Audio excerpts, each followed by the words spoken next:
வளமான வாழ்வை வசப்படுத்துவது. வாழ்க்கையில முயற்சி என்பது தவறல்ல. ஆனால் நீங்கள் வெறும் முயற்சி செய்வதற்காகவே படைக்கப்படாமல் நீங்கள் ஒரு இணைப்பில் வாழ படைக்கப்பட்டிருக்கிறீர்கள். காலி ஹாத் ஆயே காலி ஹாத் ஜாயே அப்படின்ட்டு ஒரு பிரசங்கத்தை பைபிள் செய்யல, இயேசு செய்யல. வாழ்க்கையின் போராட்டங்கள் மக்கள் போயிட்டு இருக்கிறாங்க. அந்த கூட்டத்துக்கு நடுவுல இயேசு நின்று பேசுறாரு, இவைகளெல்லாம் உங்களுக்கு கூட கொடுக்கப்படும்.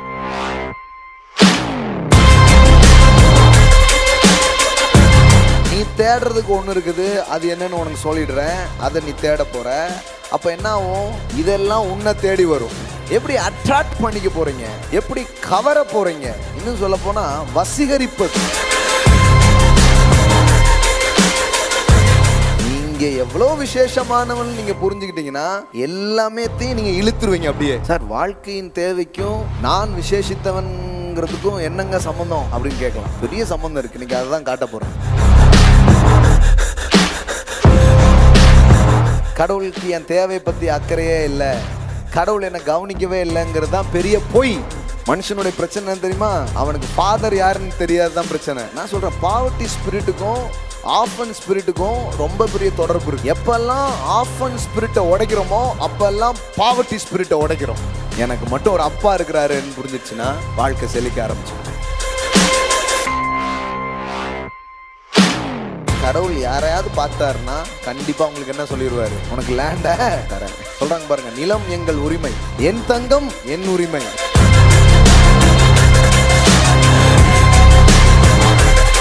இன்னும் கானானுக்குள்ள போல, இப்பதான் பயணமே ஆரம்பிக்குது. பயணம் ஆரம்பிக்கும் போதே கடவுள் ஒரு சிந்தனையை அவங்களுக்குள் விதைக்கிறார். ஒரு அவங்களுடைய உரிமையை அவர்களுக்கு சொல்லுகிறார். என்ன சொல்றாரு? வாங்குள்ளதுன்ட்டே போ அப்படின்ட்டு.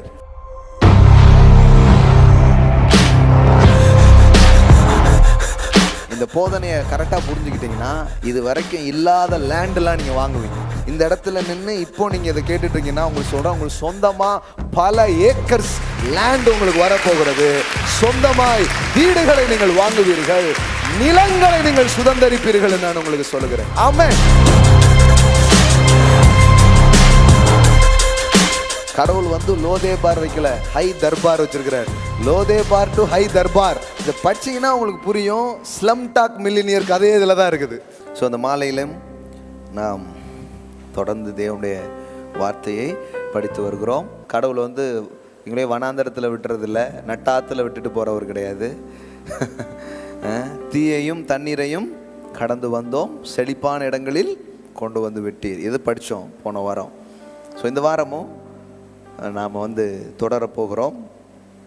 இன்னைக்கு என்ன, த பிளெஸட் லைஃப் அப்படின்னு ஒரு தலைப்பு கொடுத்தோம். தமிழில் வளமான வாழ்வை வசப்படுத்துவது அப்படிங்கிறத பேசணும். ஓகே, அதுக்கான காரியங்களை இந்த மாலையில் நாம் தொடர இருக்கிறோம். Thank you Jesus. வாழ்க்கையில் முயற்சி என்பது தவறல்ல. ஆனால் நீங்கள் வெறும் முயற்சி செய்வதற்காகவே படைக்கப்படாமல் நீங்கள் ஒரு இணைப்பில் வாழ படைக்கப்பட்டிருக்கிறீர்கள். ஆமென். அது புரிஞ்சாதான் முயற்சி கூட வெற்றியாக இருக்கும். ஸோ இல்லைன்னா முயற்சித்து மூர்ச்சித்து போயிட்டாங்க நிறைய பேர். ஸோ இந்த மாலையில் இந்த போதனையை கேளுங்க. உங்களுக்கு அநேக காரியங்களில் தெளிவை நீங்கள் பெறுவீர்கள். So you will attract wealth. எல்லாம் சொல்லுங்கள், ஐ வில் அட்ராக்ட் வெல்த். ஆமென். அதுக்கான காரியத்தை தான் நாம் படிக்க போகிறோம். மத்தேயு சுவிசேஷம் 6வது அதிகாரம் 33. முதலாவது தேவனுடைய ராஜ்யத்தையும் அவருடைய நீதியையும் தேடுங்கள், அப்பொழுது இவைகளெல்லாம் உங்களுக்கு கூட கொடுக்கப்படும். நிறைய நேரத்தில் தெரிஞ்ச வசனத்தை தான் சாதாரணமாக எடுத்துகிட்டு போயிடுவோம். ஆனால் அதை கொஞ்சம் ஆழமாக கவனிக்கணும். Seek ye first. ஆம்பிளிஃபைல எப்படி வருது? But first and most importantly seek. His kingdom and His righteousness, His way of doing and being right, the attitudes and characters of God, and all those things will be given to you also.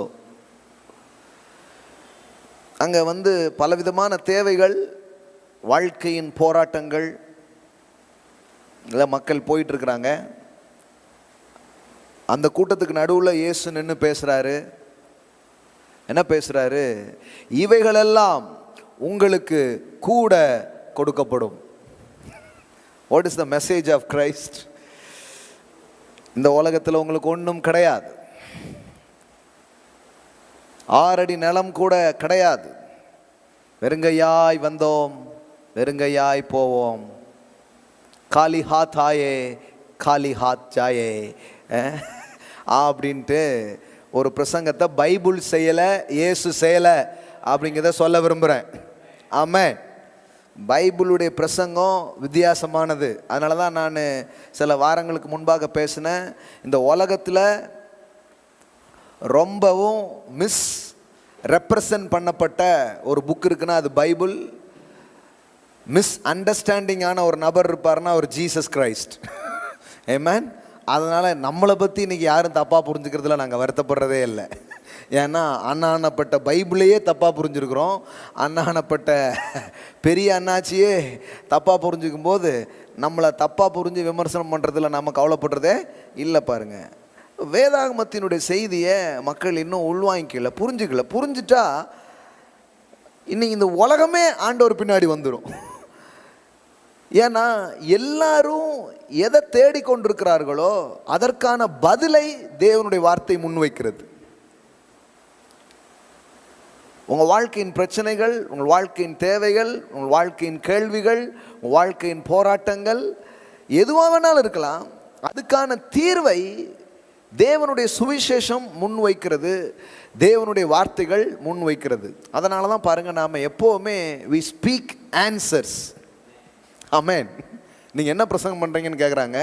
Simple, we speak answers. Amen. We speak answer for earthly question and heavenly answers. ஆமென். பூலோக கேள்விகளுக்கு பரலோக பதில்களை நாங்கள் பிரசங்கிக்கிறோம். ஆமென். God's answer to man's problems. மனிதனுடைய பிரச்சனைகளுக்கு தேவனுடைய தீர்வுகள் என்ன என்பதை நாங்கள் பிரசங்கம் செய்கிறோம். அதைத்தான் வேதாகமும் சொல்லுது. இயேசுவும் அதான் என்ன பண்ணுறாரு, பேசுகிறாரு. இயேசு வந்து இந்த போதனையை செய்யும்போது அங்கே மக்கள் வந்து பார்த்திங்கன்னா ரொம்ப அடிப்படையான தேவைகளுக்காக கஷ்டப்படுறதை பார்க்குறோம். எண்ணத்தை உண்போம், எண்ணத்தை உடுப்போம், எண்ணத்தை குடிப்போம், வாழ்க்கையின் காரியங்களுக்காக கவலைப்படுறாங்க. அப்போ வாழ்க்கையின் காரியங்களுக்காக கவலைப்படும் போது இயேசு என்ன சொல்கிறாருன்னா,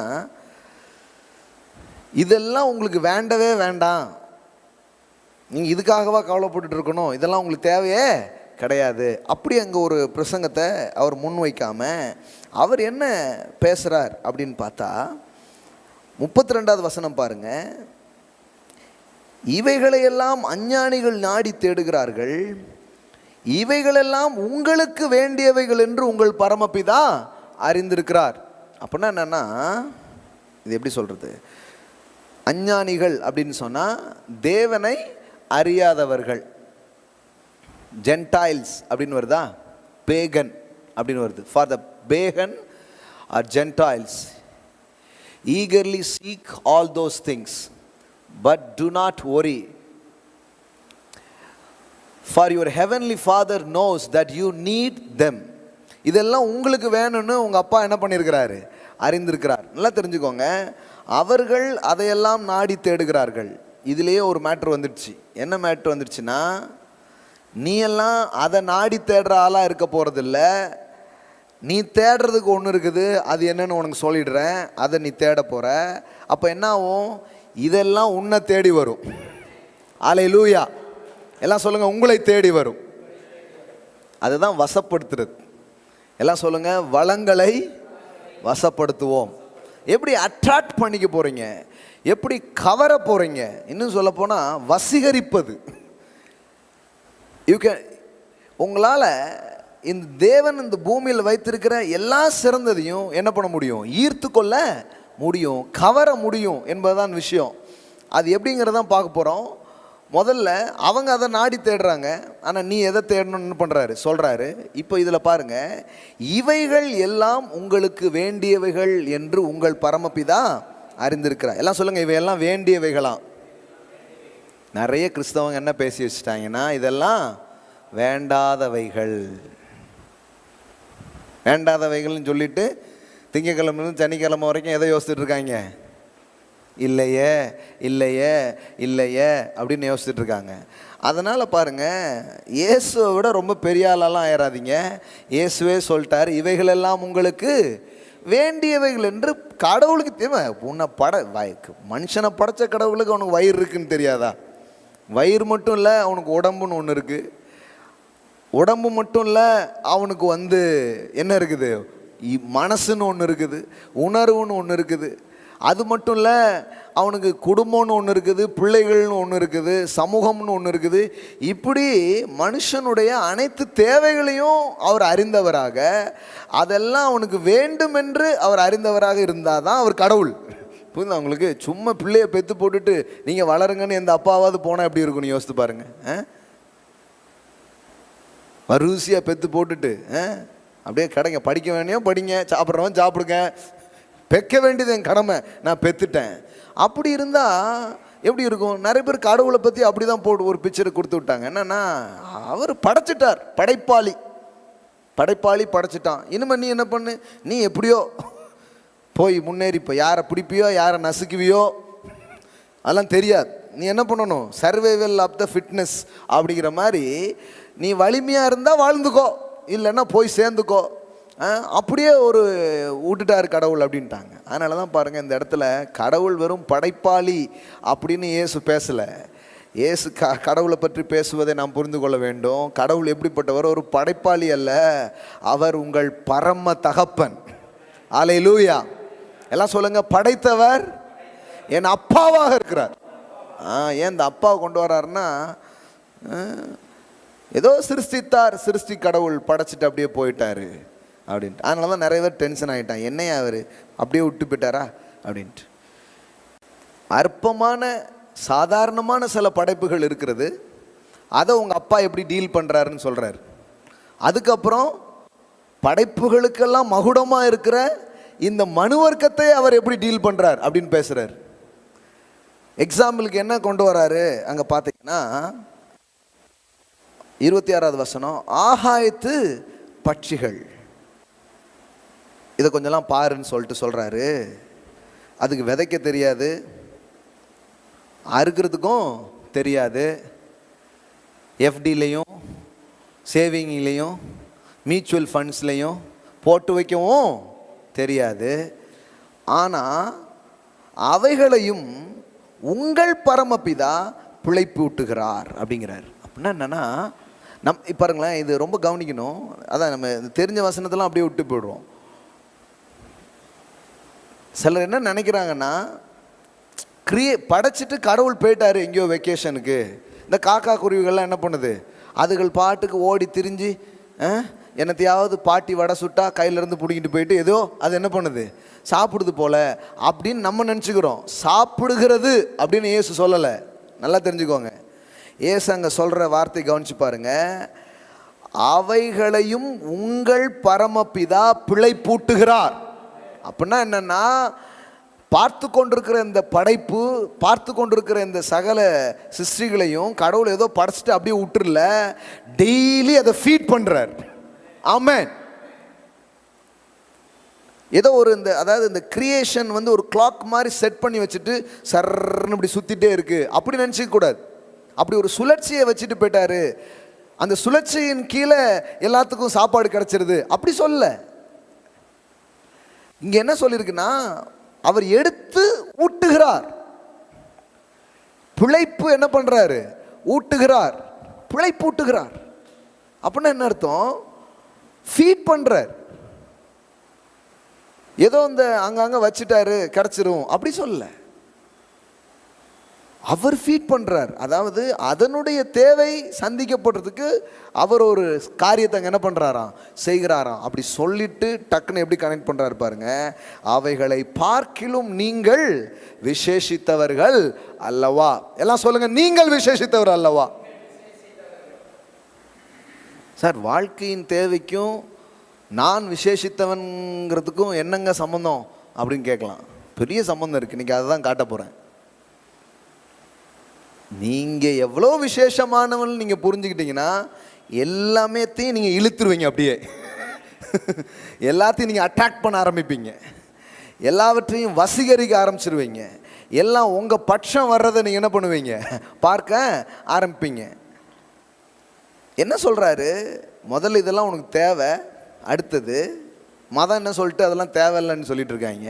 இதெல்லாம் உங்களுக்கு வேண்டியவைகள்னு உங்கள் அப்பா தெரிஞ்சு வச்சிருக்கிறார். தெரிஞ்சு வச்சது மட்டும் இல்லை, உன்னை விட சிறிய படைப்புகளாக இருக்கிற ஆகாயத்து பறவைகளாக இருக்கலாம், காட்டு புல்லாக இருக்கலாம், அதை என்ன பண்ணுறாராம், உடுத்து விற்கிறார். ட்ரெஸ் போட்டு விடுறாருன்னே போட்டிருக்குங்க. ஏதோ அது இயற்கையில் அப்படியே தன்னால் அப்படி வந்துடுதுங்க, அப்படி போடல. உங்கள் அதுக்கு பிழை பூட்டுகிறார் அப்படின்னு சொல்லிட்டு இதுக்கு என்ன போடுறாரு, இது என்ன பண்ணுறாரு, இதை உடுத்து விற்கிறார். இன்றைக்கு 30வது வசனம், இன்றைக்கு இருந்து நாளைக்கு அடுப்பில் போடப்படும் காட்டு புல்லுக்கு தேவன் இவ்விதமாய் உடுத்து வித்தால் உங்களுக்கு உடுத்து விப்பது அதிக நிச்சயம் அல்லவா. என்ன சொல்றாரு, புல்லுக்கு உடுத்து விற்கிறார, புள்ளைக்கு செய்ய மாட்டாரா? ஹலோ,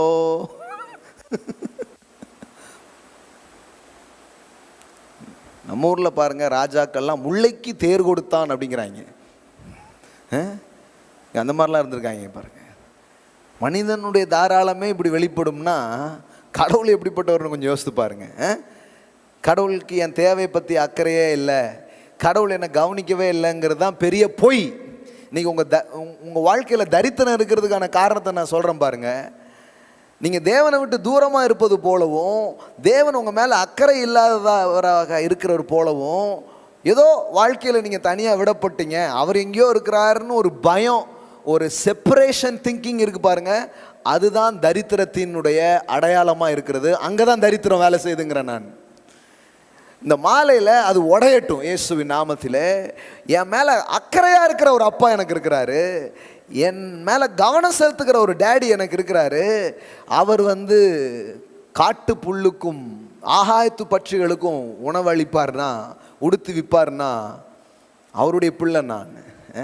இதில் எனக்கு நிறைய பியூட்டிஃபுல் திங்ஸ் இருக்குது. இந்த மேத்யூ 6 இப்போ இந்த மேத்யூ 6 ஸ்டடி மாதிரி சொல்லிவிடணும்னு இருக்குது. ரொம்ப டெம்டேஷனாக இருக்கும் சில நேரம். பிரசங்கம் பண்ணுற ஆட்களுக்கு அது அந்த டெம்டேஷனை தாண்டி தான் சப்ஜெக்டுக்குள்ளே போகணும். என்ன டெம்டேஷன் பாருங்க. இதில் இயேசு இப்படி சொல்லலை, இப்படி சொல்லியிருக்கலாம். எப்படி சொல்லியிருக்கான்னா, இந்த பாரு, காட்டு புல்லுக்கு ஆகாயத்து பறவைக்கெல்லாம் சாப்பாடு போடுறது யார் தெரியுமா, யார் தெரியுமா, ஏன் அப்பாடா அப்படி சொல்லியிருக்கலாம்.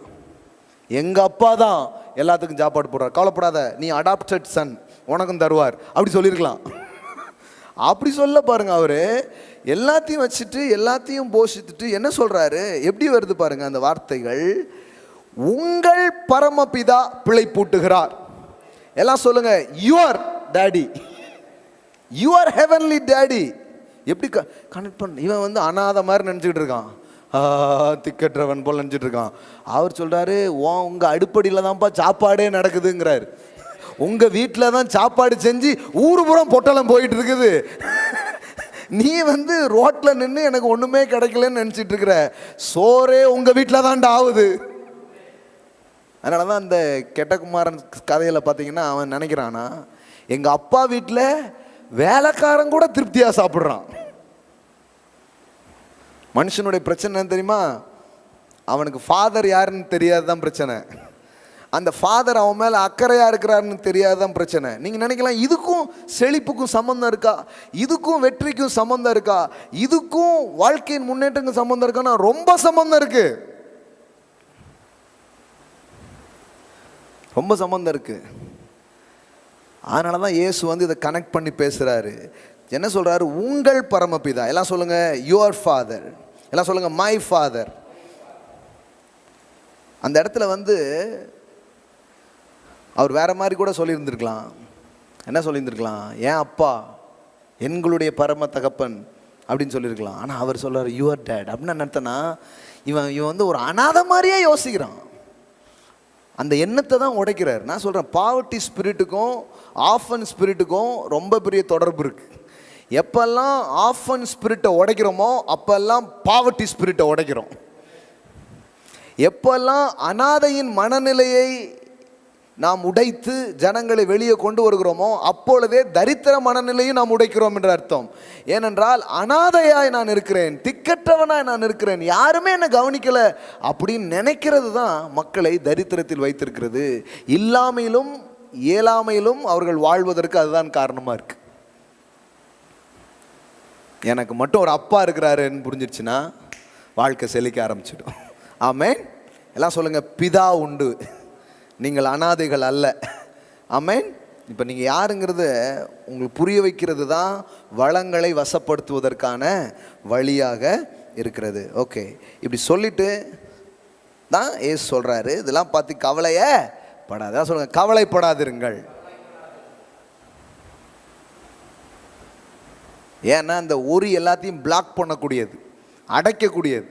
அதனால் கவலைப்பட்டு இருக்காத, இதை புரிஞ்சுக்கோன்னு சொல்லிட்டு இப்போ சொல்கிறாரு, முதலாவது தேவனுடைய ராஜ்யத்தையும் அவருடைய நீதியையும் தேடுங்கள், அப்பொழுது இவைகளெல்லாம் உங்களுக்கு கூட கொடுக்கப்படும். ஏதோ உனக்கு கிடைக்கும் அப்படிங்கிறது மட்டும் சொல்லலை, all things added and to you. எல்லாம் சொல்லுங்கள், ஆடட் அண்ட் டு யூ.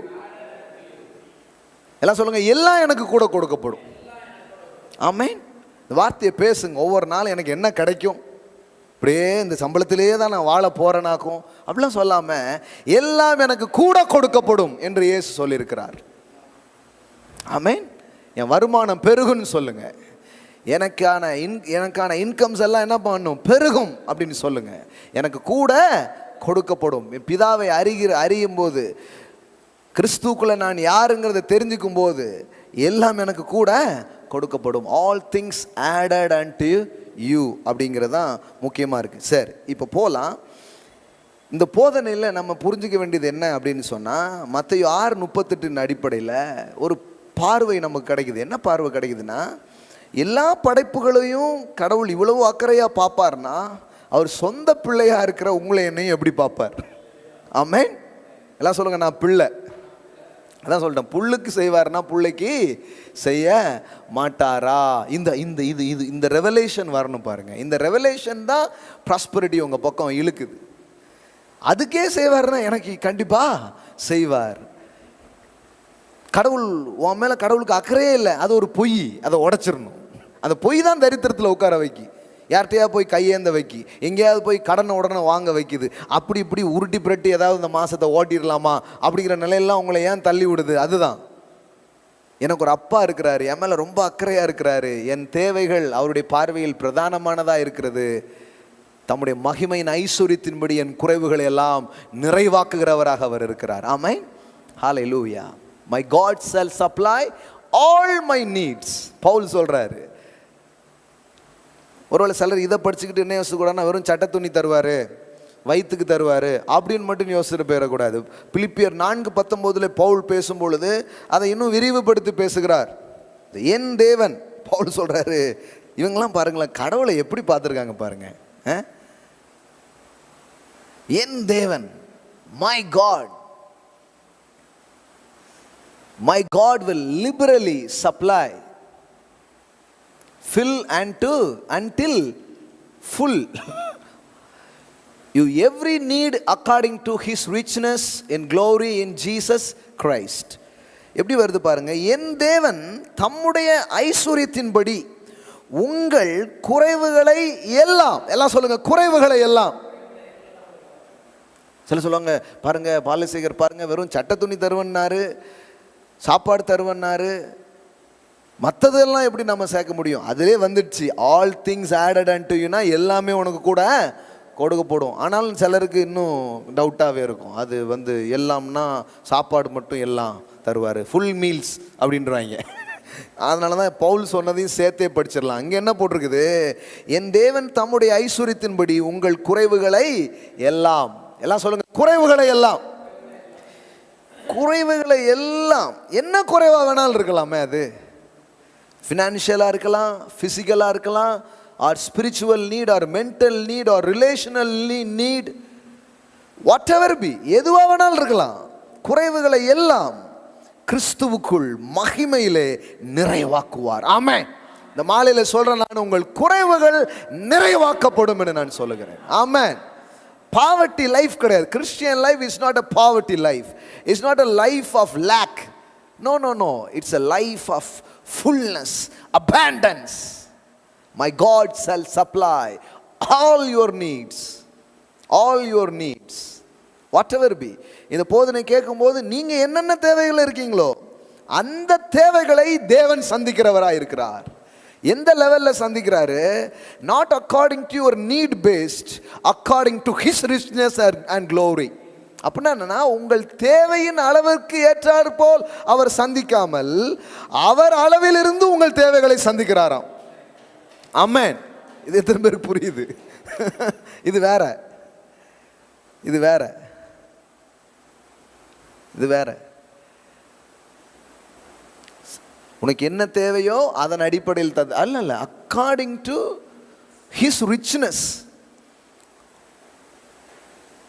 அவர் லெவலுக்கு கொடுக்கறதுக்கு ரெடியா இருக்கிறார். நான் என் தேவையின் அடிப்படையில் கேட்குறேன். ஆபிரகாம் வந்து, ஒரு பிள்ளை எனக்கு கொடுங்க சுவாமி போதும், புத்திர சந்தானம் மறலவில்லையே தாருங்கிறார். அவனை கூப்பிட்டு சொல்றாரு, ஒரு பிள்ளை இல்லப்பா, வானத்து நட்சத்திரம், கடற்கரை மணல். அவன் தேவையின் அடிப்படையில் கேட்கிறான், அவர் தமது ஐஸ்வர்யத்தின் அடிப்படையில் கொடுக்கிறார். அதுதான் அங்கே சொல்லிட்டு இருக்குது. நீங்க என்ன கேட்குறீங்க? நான் என்ன ஆண்டவரே கேட்டுட்டேன், என்ன அப்படி பெருசா கேட்டேன்? இப்போ கேட்டால் அவர் எங்கேயும் கோச்சு வரோங்கிற மாதிரி ஒரு நினைப்பு பாருங்க. நிறைய பேர் அடிக்க, நான் ஒன்றும் பெருசாக கேட்கல, எனக்கு முடுகோன்னு கொடுத்தா போதும், இவ்வளோ தந்தா போதும், இப்படி தான் கேட்குறாங்க. அப்படி இல்லை. பெருசாக கேட்டால் ஒன்றும் அவர் கோச்சிக்கிறது இல்லை. அதனால் நீங்கள் பெருசாக கேட்கலங்கிறதுக்காக அவர் கொடுக்காமலும் விடுறதில்ல, அவர் பெருசாக தான் கொடுக்குறாரு. சின்னதாக கேட்டவங்களுக்கும் என்ன தான் கொடுத்துருக்காரு, பெருசாக தான் தர இருப்பாருங்க. அப்போ நாம் நம்முடைய தேவையின் அடிப்படையில் கேட்டாலும் தேவன் அவருடைய ஐஸ்வர்யத்தின்படி தருகிறார். According to his richness. அப்போ பாருங்க, குறைவுகள்லாம் நிறைவாகி நல்லா இருக்கிறது தான் பவுல் சொல்கிறார். அவரும் அப்படி தான் வாழ்ந்தாராம். சில சொல்கிறாங்க பவுல் வந்து குறைவிலே வாழ்ந்தாருங்க, கஷ்டத்திலே வாழ்ந்த ஒரு கர்த்தருடைய தாசன் அப்படின்னு. பவுல் ஒன்றும் புக்கு போடல. பவுல் சொல்கிறாரு, 18வது வசனம் பாருங்க. 18ல் அவர் பேசிட்டு அப்புறம் தான் 19 பிளெஸிங்ஸை ரிலீஸ் பண்ணுறார். இப்போ நான் வந்து ஒன்றுமே இல்லாமல், எதுவுமே எனக்கு இல்லாமல், என் தேவன் தம்முடைய மகிமையை சுத்தும்படினா, பாஸ் உங்கள் தேவன் உங்களே இன்னும் ஒன்றுமே பண்ணலையே பாஸ், எனக்கு எப்படி பாஸ் பண்ணுவாருன்னு நீங்கள் போயிடுவீங்க. கரெக்டா? அதனால தான் பவுல் 18வது வசனத்தில் சொல்கிறாரு, எல்லாம் எனக்கு கிடைத்தது. ஏன் ஒரு ஊழியக்காரர் இப்படி சொல்லாமா? இப்படி சொன்னால் காணியை கொடுப்பாங்களா உங்களுக்கு?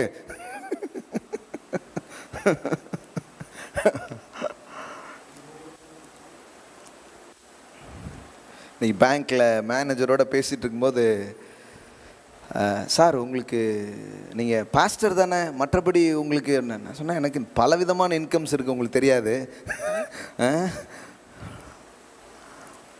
சர்ச்சிலேருந்து எனக்கு கொஞ்சம் சேலரி நான் எடுத்துக்கிறேன், அதை தாண்டி நான் வெளியில் ப்ரீச் பண்ணுறேன், மோட்டிவேஷனல் கிளாஸ் நடத்துகிறேன், அதெல்லாம் எனக்கு இன்கம்ஸ் வருது. என்னுடைய புக்கு விற்கிது, நான் பேசுகிற பென்ட்ரைவ்ஸ்லாம் சேல் ஆகுது, இன்னும் நிறைய பிஸ்னஸ்லாம் யோசிச்சிட்டே இருக்கேன் சார். நான் பார்க்குறேன், நீங்கள் பாஸ்டராக இருந்துக்கிட்டு எல்லாத்தையும் எப்படி மேனேஜ் பண்ணுறீங்க அப்படின்ட்டு. இதில் என்ன இருக்குது? என்னெல்லாமோ நாட்டில் மக்கள் பண்ணிகிட்ருக்குறாங்க, அது அதுக்கு ஆள் வச்சா எல்லா வேலையும் என்ன பண்ணுது, நடக்குது. மாதம் இவ்வளோ இந்த மாதிரி எனக்கு ஒரு இன்கம்ஸு இருக்குது அப்படின்னா அப்படி பார்க்குறாங்க. சார் யாருமே எனக்கு லோன் தர மாட்டேங்காங்கப்பா சார், நீங்கள் தரீங்கன்னா அவன் பேங்க்காரன் யோசிச்சிருவான். சிலர் அப்படி போய் இவங்களுடைய இதை போய் காட்டுறது, ஒரு வேலை எனக்கு உதவலை, நீனாலும் உதவுனா அவன் பார்ப்பான், அப்போ நான் தான் இழிச்சவாயனா. பவுல் பாருங்க, எல்லாம் எனக்கு கிடைத்தது, பரிபூரணமும் உண்டாயிருக்கிறது, அப்படிதான் பேசியிருக்கிறார். எல்லாம் சொல்லுங்க, எல்லாம் எனக்கு கிடைச்சது, பரிபூர்ணமும் உண்டாயிருக்கிறது. இப்படி ஒரு ஊழியக்கார் வாயில் வந்து கேட்கும்போது எப்படி இருக்குது பாருங்க. ஒரு குறைவுமே இல்லை. நான் அன்றைக்கி சொன்னேன், இந்த லாக்டவுன் டைமில் சர்ச்சு திறக்கல, லைவ் சர்வீஸ் மட்டும்தான் எல்லாம் இருந்தது.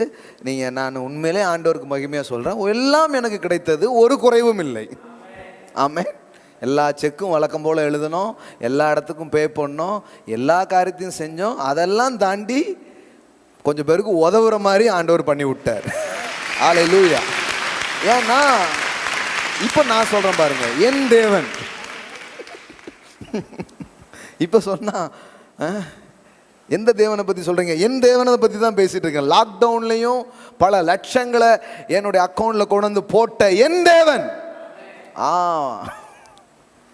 My God shall supply all your needs according to His richness and glory in Jesus Christ. Amen. Pavul இந்த வார்த்தையை ஒரு ஆஃபரிங்ஸை வாங்கிட்டு தான் சொல்லியிருக்கிறாரு. யார் ஆஃபரிங் கொடுத்தான்னா, இந்த பிலிப்பு சபை அவர் கொடுத்தது. பாலுடைய மினிஸ்ட்ரியில் அவங்க என்ன பண்ணுறாங்க? சோ பண்ணுறாங்க. they are partnering in Paul's ministry. ஆமென். நிறைய பேர் they are partnering in Balasekar ministries. அப்போ அவங்களுக்கு நான் கண்டிப்பாக சொல்லுவேன், யூ ஆர் கனெக்டட், இதில் கனெக்டடாக இருக்கீங்களா? அப்போ நான் கண்டிப்பாக சொல்லுவேன், என் தேவன் my God shall supply all your needs. உங்களால் அனுப்பப்பட்டவைகளை சுகந்த வாசனையையும் தேவனுக்கு பிரியமான உகந்த பலியுமாக எப்பாப்ராத்துவின்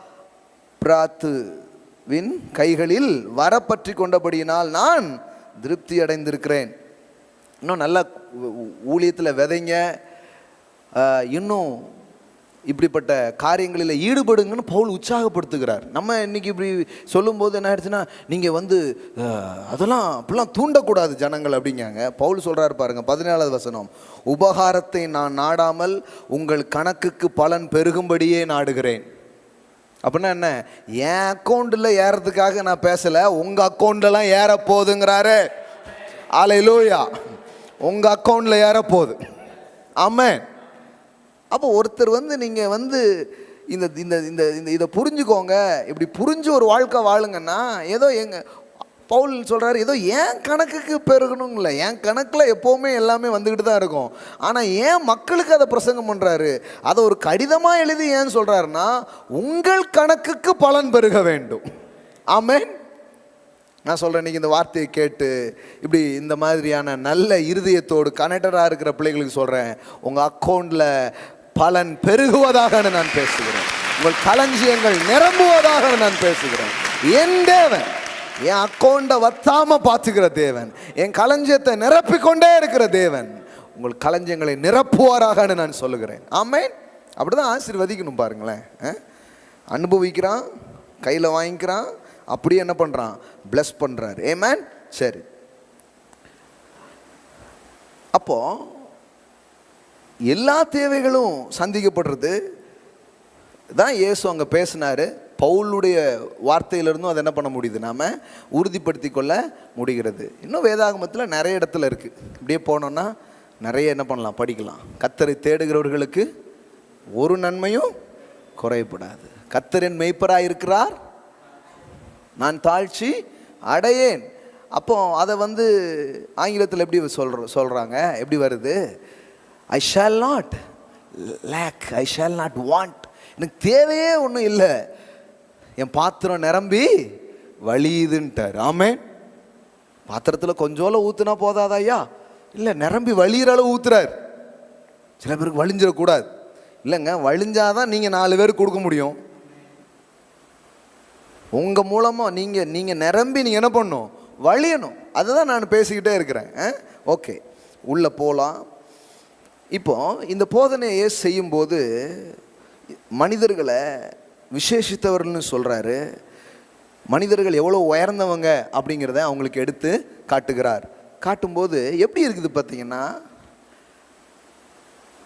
இந்த வானம், இந்த பூமி, இந்த உலகத்தில் இருக்கிற சகல காரியமும் மனுஷனுக்காக சிருஷ்டிக்கப்பட்டிருக்கு. ஆமென். உங்களுக்கு தெரியுமா, இந்த பூமியில் இருக்கிற எல்லாவற்றையும் கடவுள் உங்களுக்காக படைச்சார். இது உங்களுக்கு அப்படியே அடிக்கணும், லைட் அடித்த மாதிரி. எல்லாம் சொல்லுங்க, எல்லாம் எனக்காக படைச்சிருக்கிறார். ஆமென். ஓடுகிற ஆறு, இருக்கிற தங்கம், இருக்கிற பெட்ரோல், இருக்கிற விஷயம், இந்த பூமியில் என்னென்ன நலமானவைகள் இருக்கோ, சிறந்தவைகள் இருக்கோ, தேவன் எதெல்லாம் படைச்சாரோ அது யாருக்காக படைச்சாரு? மனுஷனுக்காக படைச்சாரு. அது மட்டும் இல்லை, உங்களுக்காக அது படைக்கப்பட்டது என்பது உங்களுக்கு தெரிய வேண்டும். ஆமென். இந்த போதனையை வேதாகமோ ஆழப்படுத்துகிறது. அதை தான் இன்னைக்கு உங்களுக்கு காட்ட நான் விரும்புகிறேன். சரி, சங்கீதம் 115:16.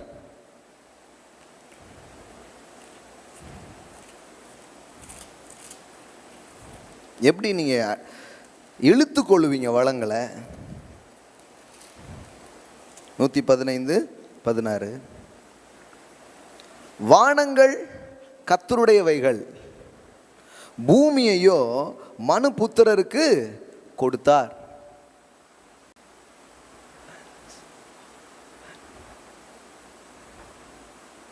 எப்படி போட்டிருக்கு பாருங்க. The heavens are the heavens of the Lord, but the earth he has given to the children of man. வானங்கள் கர்த்தருடையவைகள், பூமியையோ மனுபுத்திரருக்கு கொடுத்தார். எல்லாம் சொல்லுங்க, பூமியை கொடுத்துட்டார். நீங்க எந்த உடனே எனக்கு என்ன சொந்தம் நினைக்க கூடாது, எனக்கு பூமி சொந்தம். ஆமென். இது நம்ம பூமிங்க. ஹலோ, இருக்கீங்களா? எல்லாம் சொல்லுங்க, இது நம்ம பூமி. சொல்லட்டுமா? இந்த போதனையை கரெக்டாக புரிஞ்சுக்கிட்டீங்கன்னா இது வரைக்கும் இல்லாத லேண்டெலாம் நீங்கள் வாங்குவீங்க. இதுவரை இல்லாத ஏக்கர் கணக்கான நிலங்கள் உங்களுக்கு சொந்தங்களாக மாற போகிறது. ஏகப்பட்ட இடங்களை நீங்கள் சுதந்திரிக்க போறீங்க. ஆமென். எல்லாம் சொல்லுங்க, பூமியையே கொடுத்தார். இன்னும் சொல்லட்டுமா? ஆண்டவர் யாரெல்லாம் சந்தித்து முதல்ல அவங்கக்கிட்ட பேசினாரோ அப்போல்லாம் நீங்கள் பாருங்கள், அவங்களுக்கு சொல்கிற முதல் ஆசீர்வாதம் தெரியுமா? உனக்கு ஒரு லேண்டை தரப்போகிறேங்கிறது தான். ஆமென். சொத்தை வந்து ஏமாற்றி வாங்கிட்டான். ஆனால் அண்ணன் வெட்டி போடுவான்ட்டாருன்னொன்னே அம்மா சொத்தை எங்கே அனுபவிக்க, ஓட்டமாக ஓடி துண்டை காணும் துணியை காணும் போயிட்டு கல்லை வச்சு படுத்து கிடக்கான். கடவுள் அவன்கிட்ட பேசுகிறாரு. பரதேசியா போகிற வழி தெரியாமல் படுத்து கிடக்கான். வேதவசனம் சொல்லுது, தேவன் அவன் கூட பேசுகிறாராம். யாக்கோபுட்ட பேசும்போது சொல்கிறாரு, நீ வந்து இப்படி பரதேசியாக படுத்து கிடக்க பற்றியா, இந்த இடத்த உனக்கும் உன் சந்ததிக்கும் பட்டா போடுறது தான் ஏன் விருப்பம் அப்படின்னு சொல்லிட்டேன். ஏங்க, திருட்டு பையன் ஏமாத்திட்டு வந்து படுத்து கிடக்கான். ஒரு கல்லன்ட்ட பேசுகிற பேச்சா இது? கல்லன்ட்ட என்ன பேசணும்? இன்று மரித்தால் எங்க? என்னங்க, நம்ம பிரசங்கியாராக இருந்தால் அதான் பேசியிருப்போம். நல்ல வேலை ஆண்டவர் பிரசங்கியாரா இல்லை. 28 சொல்கிறாரு, நான் உன் தகப்பனாகிய ஆபிரகாமின் தேவனும் ஈசாக்கின் தேவனுமாகிய கர்த்தர், நீர் படுத்திருக்கிற பூமியை உனக்கும் உன் சந்ததிக்கும் தருவேன். ஆமென். படுத்திருக்கிற அந்த பூமியை கடவுள் சொல்கிறாரு, உனக்கும் உன் சந்ததிக்கும் தருவேன். நீ வந்து சொத்துக்கு ஆசைப்பட்டு தானே அண்ணன் வந்து ஏமாத்தின, அந்த வழியில் இல்லைப்பா, நான் உனக்கு தரேன் அப்படிங்கிறார். பா, ஒரு மனுஷன் பாருங்களேன், கடவுள் வந்து உனக்கு நான் தருவேன் அப்படிங்கிறார். இது இது இது பெரிய காரியம் பாருங்க. அது எதுவாக வேணாலும் இருக்கலாங்க. உங்களுக்கு யாரோ தரணும், இல்லை நீங்கள் யாரையோ பிடிச்சி அவங்கள நசுக்கி அவங்ககிட்ட இருந்து எடுக்கணுங்கிறதுலாம் கிடையாது. கடவுள் உங்களுக்கு சொல்கிறாரு, நான் உனக்கு தருவேன். உனக்கு மட்டும் இல்லை, உனக்கும் உன் சந்ததிக்கும் தருவேன். உனக்கு மட்டும் இல்லை, உன் பிள்ளைகளுக்கும் நான் தருவேன். நான் தருகிற கடவுள்னு புரிஞ்சிச்சுன்னா நீ இன்னொருத்தன்ட்ட போய் பிடுங்குவியா? நீ இன்னொருத்தனை போய் ஏமாத்துவியா? இன்னொருத்தனை போய் நசுக்குவியா? செய்ய மாட்டேன். கண்டிப்பா செய்ய மாட்டேன். நான் உனக்கு தருகிற தேவன். அப்போ சொல்கிறாரு, நீ படுத்திருக்கிற பூமியை உனக்கும் உன் சந்ததிக்கும் தருவேன். பாருங்க, இன்னைக்கு அவன் பேரில் ஒரு 2 வயலை ஏமாற்றி வாங்கணும்னு நினச்சவன் பேரில் இன்னைக்கு ஒரு நாடே இருக்குது. இஸ்ரவேல் அப்படின்னு ஒரு நாடே இருக்கிற மாதிரி கடவுள் அந்த மனிதனை ஆசீர்வதித்திருக்கிறார். ஆமென். அவன் யார்? இஸ்ரேல் யார்? கூலை அதையும் கொடுத்து சொந்த அண்ணனுடைய வயலை ஆட்டையை போடலான்னு பார்த்த ஆள் கடவுள் பார்த்தாரு. நீ திருடி ஏமாற்றி என்ன பெருசாக பண்ணிட போகிற? அது சின்னதுப்பா. ஆனால் நான் உன்னை ஆசீர்வதிச்சேன்னா, நான் உனக்கு தந்தேன்னா, உனக்கு சொந்தமாக உன் சந்ததிக்குன்னு ஒரு நாடே இருக்க போகுது. நீங்கள் யோசித்து பாருங்க, அந்த கல்லனுக்கு அன்னைக்கு இது தோணி இருக்குமா? அவன் மைண்டில் இது வந்திருக்குமா? அதனால தான் பாருங்களேன், மனம் திரும்புதல் எப்போ நடக்கும்னா, ஒரு மனுஷனுக்காக கடவுள் வச்சிருக்கிற திட்டத்தை பேசினாலே அவன் திருந்த ஆரம்பிச்சிருவான். ஓ, இவ்வளோ திட்டம் வச்சிருக்காரா, நான் இது தெரியாமல் 5க்கும் 10க்கும் ஒன்றும் இல்லாததுலேயும் என் நேரத்தை வீண் பண்ணுறேனே அப்படிங்கிற எண்ணம் தன்னால் வந்துடும் பாருங்க. அதனால தான் we speak blessings of the Lord, we speak the goodness of the Lord. தேவனுடைய நன்மையையும் தேவனுடைய ஆசீர்வாதத்தையும் ஏன் நாம் பிரசங்கம் பண்ணுறோன்னா, அது கேட்டாலே மனம் திருந்த ஆரம்பிக்கும், மனம் மாற ஆரம்பிக்கும். இதுக்கும் அதுக்கும் போய் இன்னும் யார்கிட்டயே ஏன் நிற்கணும், எனக்கு என் கர்த்தர் தரார அப்படிங்கிற எண்ணம் மனதில் என்ன பண்ணும், உருவாக ஆரம்பிக்கும். அப்போ என்ன சொல்றாரு, இந்த பூமியே மனுஷனுக்காக தான் படைக்கப்பட்டது. அப்போ நீ யாரு? கடவுள் சொல்றாரு, நீ ஒரு இளவரசன் மாதிரி. இந்த பூமிக்கே நீ யாரு? ஒரு ராஜ வம்சத்தை நீ சேர்ந்தவன். ஒரு ராஜாவை போல, ஒரு இளவரசனை போல நீங்கள் வாழும்படியாக படைக்கப்பட்டிருக்கிறீங்க. பாருங்க, இதெல்லாம் ரொம்ப உயர்தரமாக இருக்குது. சிலருக்கு சொல்லும்போது என்ன பிரதர் சொல்கிறீங்க, ரட்சிக்கப்பட்ட பாவி தானேண்ணா அப்படின்னே யோசிக்கிறாங்க. ஆனால் வேதவசனம் ஒரு மனுஷனை எப்படி எடுத்து காட்டுகிறது அப்படின்னா இப்படி தான் சொல்லுது, நீ யார்? ஒரு இளவரசன், ஒரு இளவரசி, ஒரு ராணி, ஒரு ராஜா என்ற வேதவசனம் சொல்லுகிறது. ஏமேன். என்ன சொல்கிறாரு, வழி இல்லாமல் ஒன்றும் இல்லாமல் நின்றுட்டு இருக்கிறாங்க. இயேசு சொல்கிறாரு, இவைகளெல்லாம் பார்க்கிலும் நீங்கள் விசேஷித்தவர்கள் அல்லவா. போதனையே பாருங்களேன், நீங்கள் விசேஷித்தவர்கள் அல்லவா, நீங்கள் மதிப்பானவர்கள், நீங்கள் உயர்வானவர்கள், நீங்கள் கடவுளின் பிள்ளைகள். கடவுளின் பிள்ளைகள்னா என்ன? கடவுள் ராஜாதி ராஜா, நீங்க ராஜா. இது உங்களுக்கு தெரியுமா? இது தெரிஞ்சா முதல்ல மனதிலையும் நம்பிக்கைன்னு இருக்கிற அந்த தரித்திரம் உடைய ஆரம்பிக்கும். ஆமா, அது அப்படியே பிரேக் ஆகும். நீங்க யாருன்னு புரிஞ்சுக்கும் போது வாழ்க்கை வேற மாதிரி மாற ஆரம்பிக்குது. நீங்க யாருங்கிறத எப்போ புரிஞ்சுக்கிறீங்க? உங்க அப்பா யாருன்னு புரியும் போது. அவர் யாரு?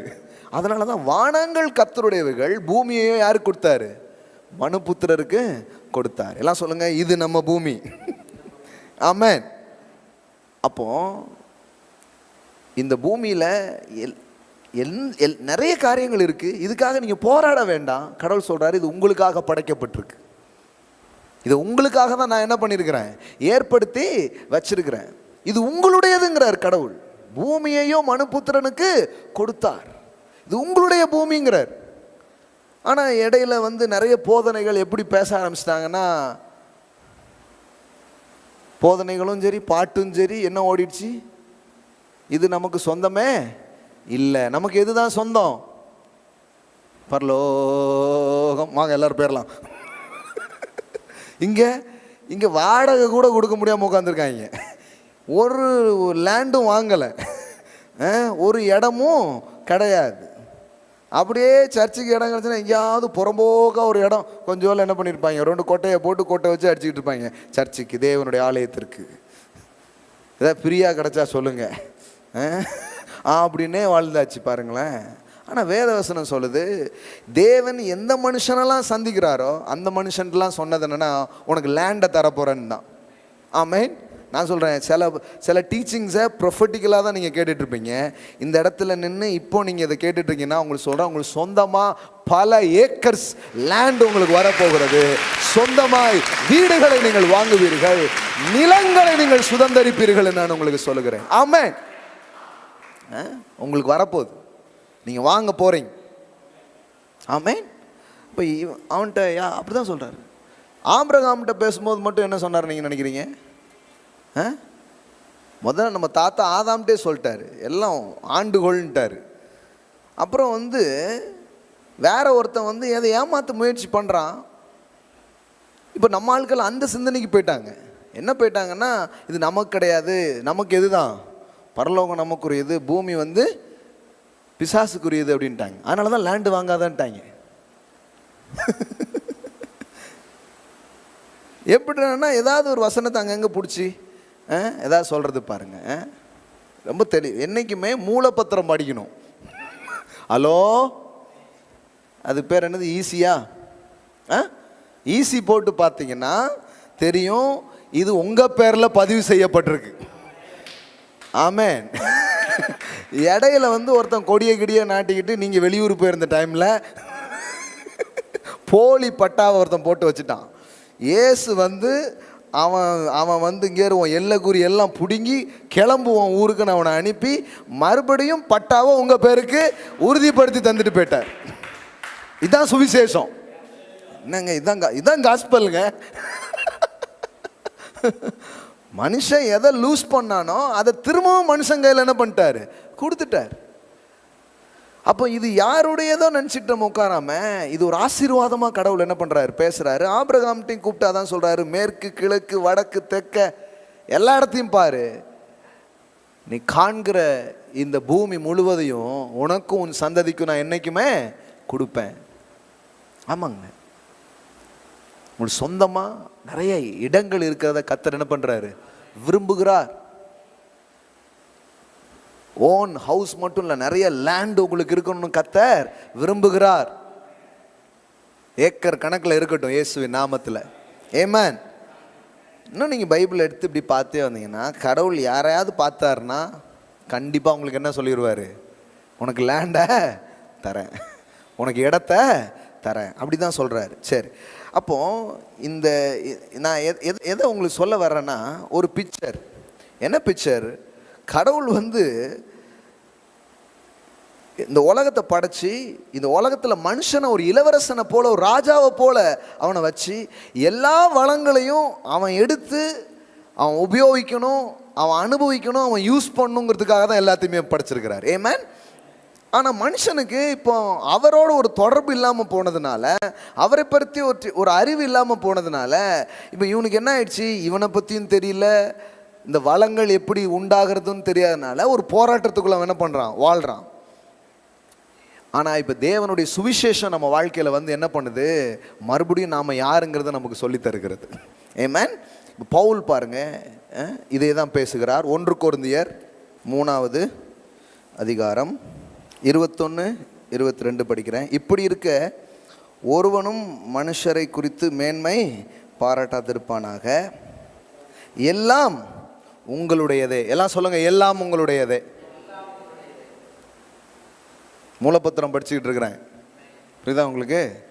எல்லாம் உங்களுடையதே. பவுலாகிலும் அப்பொல்லோவாகிலும் கேபாவாகிலும் உலகமாகிலும் ஜீவனாகிலும் மரணமாகிலும் நிகழ்காரியங்களானாலும் வருங்காரியங்களானாலும் எல்லாம் நீங்கள் கிறிஸ்துவினுடையவர்கள். கிறிஸ்து கரெக்டாக அந்த வரிசையை சொல்கிறாரு பாருங்க. நீங்கள் யாருக்கு சொந்தம்? அதாவது ரொம்ப சிம்பிளாக சொல்லிடுறாரு.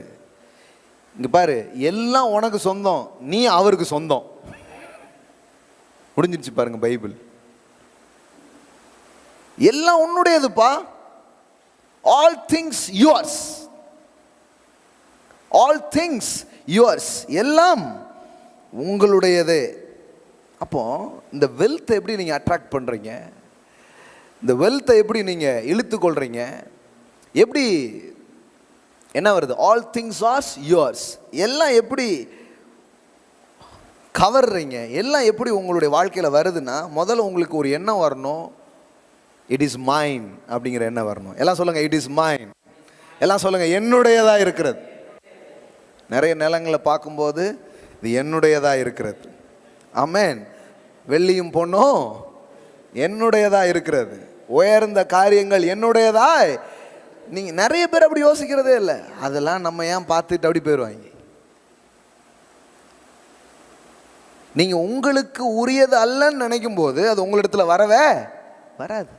கடவுள் சொல்லிட்டார், எல்லாம் பூமியே நான் கொடுத்துட்டேன், எல்லாம் உங்களுடையது. எப்போ அது உனக்கு சொந்தமாகும்னா, உனக்குள்ள ஒரு எண்ணம் வரணும், நான் கடவுளுடைய பிள்ளை, நான் ஒரு இளவரசனை போல இந்த பூமிக்கு வந்திருக்கிறேன், இந்த பூமியில் இருக்கிற எல்லா காரியமும் என் அப்பாவால் படைக்கப்பட்டது, அதனால் அவருடைய பிள்ளையாக இருக்கிற எனக்கு இதன் பேரில் என்ன இருக்குது, உரிமையும் ஸ்லாக்கியங்களும் இருக்கிறது. ஆகையால் இது என்னுடையது அப்படிங்கிற எண்ணம் உங்களுக்கு வரணும். ஆமென். எல்லாம் சொல்லுங்க, என்னுடையது. It is mine. அந்த எண்ணம் தான் ப்ராஸ்பெரிட்டியை அட்ராக்ட் பண்ணுற ஒரு காரியமாக இருக்கிறது. வளங்களை உங்கள் பக்கமாக ஈர்க்கிற ஒரு காரியமாக இருக்கிறது. என்னுடையதாக இருக்கிறது. என்னுடையதுன்னா அப்போது சுயநலமாக மக்கள் மாறிட மாட்டாங்களா அப்படின்னு நினைக்கிறாங்க. இந்த பூமியில் எல்லாரும் ஒரு ராஜா மாதிரி வாழ்கிறதுக்கு என்ன உண்டோ அதை கடவுள் வச்சிருக்கிறார். தெரியுமா உங்களுக்கு? கடவுள் ஒன்றும் தரித்திர உலகத்தை படைக்கல. பூமியும் அதன் நிறைவும் கர்த்தருடையது, அப்படிதான் பைபிள்ல இருக்குது. அப்போ பூமி எப்படி இருக்குது? நிறைவா இருக்குது. அங்கே சுரண்டி எடுத்து இவங்க என்னதான் ஒளிச்சு கிழிச்சு வச்சாலும் கடவுள் சொல்றாரு இன்னும் நிறைய இருக்குங்க. ஆமென். இன்னும் ஏராளமாக இருக்கு, இன்னும் தாராளமாக இருக்கு. ஆனால் நீ வந்து இதை புரிஞ்சுக்கோப்பாங்கிறார். என்ன சொல்றாரு? நீ ஒரு இளவரசனை போல நீ வாழ வந்தவன். இந்த பூமியில் இருக்கிற எல்லாத்தையும் நான் என்ன பண்ணியிருக்கிறேன்? உண்டாக்கி இருக்கிறேன். இதெல்லாம் உன்னுடையவைகளாய் இருக்கிறது. It is yours. அப்புறம் உங்களுக்கு என்ன வரணும்? It is mine. Wealth is mine. Prosperity is mine. Good house, good land, it's mine. இது என்னுடையது. அதுல எனக்கும் ஒரு பெரிய பங்கை தேவன் வைத்திருக்கிறார். ஆமென். இது யோசிக்கணும். இது உங்களுடைய உரிமை. சொல்றாங்க பாருங்க, நிலம் எங்கள் உரிமை, என் தங்கம் என் உரிமை. எல்லாம் வெளியில உள்ளவங்கலாம் கரெக்டா சொல்றாங்க, நம்ம ஆளுகளுக்கு தான் புரிய மாட்டேங்குது. எல்லாம் சொல்லுங்க, என் தங்கம் என் உரிமை, நிலம் எங்கள் உரிமை. இது பாருங்களேன், உரிமை குரலே இங்க எழுப்பல, வெறும் அடிமை குரல் தான் ஓடிக்கிட்டு இருக்கு. அடிமைகளாவே சிந்திச்சு அடிமைத்தன சிந்தனையே உள்ள போட்டதுனால அந்த ஐடியாவே இல்லாம போயிடுச்சு. அங்க போயிடுவோம் பாஸ் அப்படின்னே வாழ்ந்துட்டாங்களே தவிர இந்த பூமியை மனுபுத்திரருக்கு கொடுத்தார் என்று எழுதப்பட்டிருக்கிறது. ஆமென். ஜோஷுவா 1ஆம் அதிகாரம் பாருங்க, ஒரு படம் வரைஞ்சிட்டு இருக்கிறேன் நான். ஜோஷுவா 1ஆம் அதிகாரம். இந்த என்னுடையது அப்படிங்கிற ஒரு எண்ணம் வரும்பொழுது தான் நீங்கள் வந்து அட்ராக்ட் பண்ணுவீங்க, பொசஸ் பண்ணுவீங்க, சுதந்திரிக்க ஆரம்பிப்பீர்கள். 3வது வசனம் பாருங்க. யோசுவா மோசேக்கு அப்புறம் அடுத்தால வருகிற ஒரு தலைவன். இந்த தலைவன் கிட்ட கடவுள் என்ன பேசுறாரு பாருங்க. நான் மோசேக்கு சொன்னபடி உங்கள் காலடி மிதிக்கும் இவ்விடத்தையும் உங்களுக்கு கொடுத்தேன். நான் சொன்னல, ஆண்டவர் எப்பெல்லாம் பேசுறாரு அப்ப என்ன பேசுறாரு? லேண்டை பத்தி நம்ம ஆண்டவர் பேசாம இருக்கிறதே இல்லை. ஆமென். என்ன பேசுறாரு பாருங்க. நான் மோசேக்கு சொன்னபடி உங்கள் காலடி மிதிக்கும் எவ்விடத்தையும் உங்களுக்கு கொடுத்தேன். எல்லாம் சொல்லுங்க, கொடுத்தேன். வனாந்தரமும் அந்த லீபனோனும் தொடங்கி ஐபிராத்து நதியான பெரிய நதி மட்டும் உள்ள ஏத்தியரின் தேசம் அனைத்தும் சூரியன் அஸ்தமிக்கிற திசையான பெரிய சமுத்திரம் வரைக்கும் உங்கள் எல்லையாய் இருக்கும். அப்போ ஜோஷுவா கிட்ட என்ன சொல்றாரு?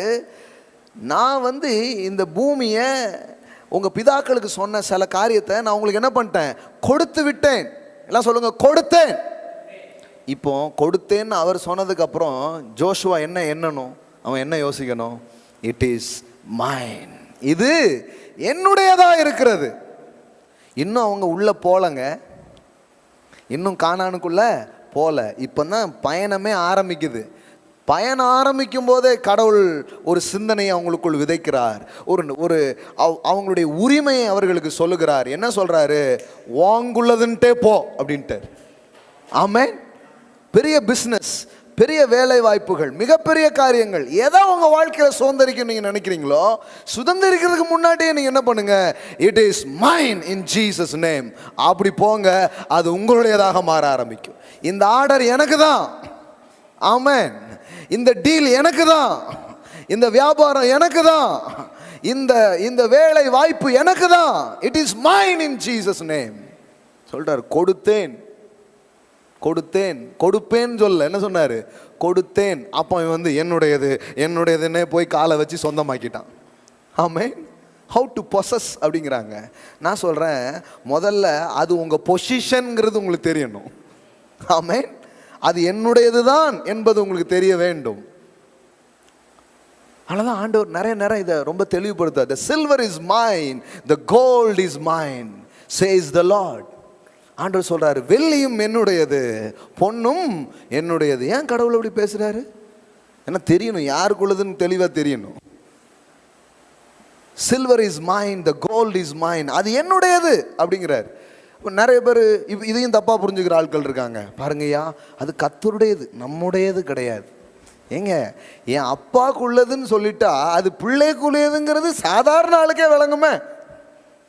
யாராவது வந்து எங்கள் அப்பாவுக்கு பெரிய கார் இருக்குது, எங்கள் அப்பாவுக்கு பெரிய வீடு இருக்குது, எங்கள் அப்பா பெரிய பணக்காரரு, எனக்கு ஒரு டீ வாங்கி தரீங்களா அப்படின்னா எப்படி இருக்கும்? உங்கள் அப்பா பெரிய ஆள்னா நீ சின்ன ஆளாக இருக்க முடியாத. உங்கள் அப்பா பெரியவராருன்னா நீ சாதாரணமான ஆளா இருக்க முடியாத. அப்போ நிறைய சந்தேகம் வந்துடும். வெள்ளி என்னுடையது, பொண்ணும் என்னுடையது. இப்போ என்னுடையதுன்னே இது அவருடையதான் போலன்னு என்ன பண்ணிடுறாங்க, யோசித்துடுறாங்க. பாருங்கள், ஒரு வசனத்தை உங்களுக்கு காட்ட விரும்புகிறேன். லூக்கா சுவிசேஷம் 15வது அதிகாரம் 31வது வசனம். ஏன்னா ஒருத்தன் அப்படி யோசித்துக்கிட்டே வாழ்க்கையை வீணாக்கிட்டான். நம்ம எல்லாரும் கெட்ட குமாரன் தான் கெட்டவன் நினச்சிக்கிட்டு இருக்கோம். ஆனால் நிறைய கிறிஸ்தவங்களுக்கு தெரியாது வீட்டிலே இருந்து ஒருத்தன் கெட்டு போயிட்டான்ட்டு. கெட்டக்கார குமாரனை கூட ஒரு கதையில் சேர்த்துக்கலாம். ஏன்னா அவன் திருந்தி உள்ளே வந்துட்டான். ஆனால் உள்ளேயே இருந்து திருந்தாமல் வருந்தாமல் சொல்லுவாங்களே, திருந்தாத உள்ளம் இருந்த லாபங்கிற மாதிரி திருந்தாமலே இருந்த ஒருத்தர் இருந்தான்னா வீட்டில் இருந்தான் பாருங்க, அவன் தான் கெட்ட குமாரன். நம்ம என்ன வீட்டை விட்டு ஒருத்தன் பையன் போயிட்டான் அவன் தான் கெட்டவனே ரொம்ப நாள் பேசியிருப்போம். பைபிளில் நீங்கள் படித்து பார்த்தீங்கன்னா கதையினுடைய இறுதியில் போய் பார்த்தா கடைசியில் யார் கெட்ட குமாரனாக இருந்திருக்கான்? வீட்டிலே இருந்த ஒருத்தன் தான் கெட்ட குமாரன். அவன் மனம் திரும்பி வந்துட்டானே, அவன் நல்ல குமாரன் ஆகிட்டான். ஆனால் ஒருத்தன் வீட்டுக்குள்ளே இருந்தான் பாருங்க, அவன் தான் கெட்ட குமாரன். அவன் புத்தி பூரா என்ன புத்தி போயிடுனா எல்லாத்தையும் பார்க்கான், ஆனால் நமக்கு கிடையாது இல்லையா, அது நமக்கு கிடையாதுன்னு வாழ்ந்துருக்கான். இப்போ பாருங்கள், அதனால தான் அவன் சகோதரன் வந்த உடனே விருந்துலாம் வச்ச உடனே இவனுக்கு டென்ஷன் ஆயிடுச்சு. இவனுக்கு எல்லாத்தையும் கொடுத்துட்டார அப்படின்னு அவன் என்ன பண்ணுறான் நினைக்கிறான். இப்போ அப்பா போய் அவனுக்கு தெளிவுபடுத்துகிறாரு. பாருங்க என்ன பேசுகிறாரு. 15:31. அதற்கு தகப்பன், மகனே, நீ எப்போதும் என்னோடு இருக்கிறாய், எனக்கு உள்ளதெல்லாம் உன்னுடையதாய் இருக்கிறது. எல்லாம் சொல்லுங்க, எனக்கு உள்ளதெல்லாம் உன்னுடையதா இருக்கிறது. அப்போ ஒரு தகப்பனுக்கு நீங்க பிள்ளைன்னு சொன்னா அப்போ என்னது சிம்பிளா புரிஞ்சிடும், அவருடையதெல்லாம் யாருடையது? அப்போ வெள்ளியும் பொண்ணும் கர்த்தருடையதுன்னா என்ன? கர்த்தருடையதெல்லாம் என்னுடையதா இருக்கிறது. ஆமென். எல்லாம் சொல்லுங்க, இட் இஸ் மைன்.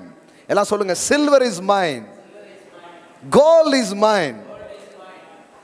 வேற என்னெல்லாம் சொல்லணுமோ உரிமை பாராட்டிக்கணும். சிறந்த தொழில்கள் எல்லாம் என்னுடையதா இருக்கிறது, சிறந்த வளங்கள் எல்லாம் என்னுடையதா இருக்கிறது. ஆமென்.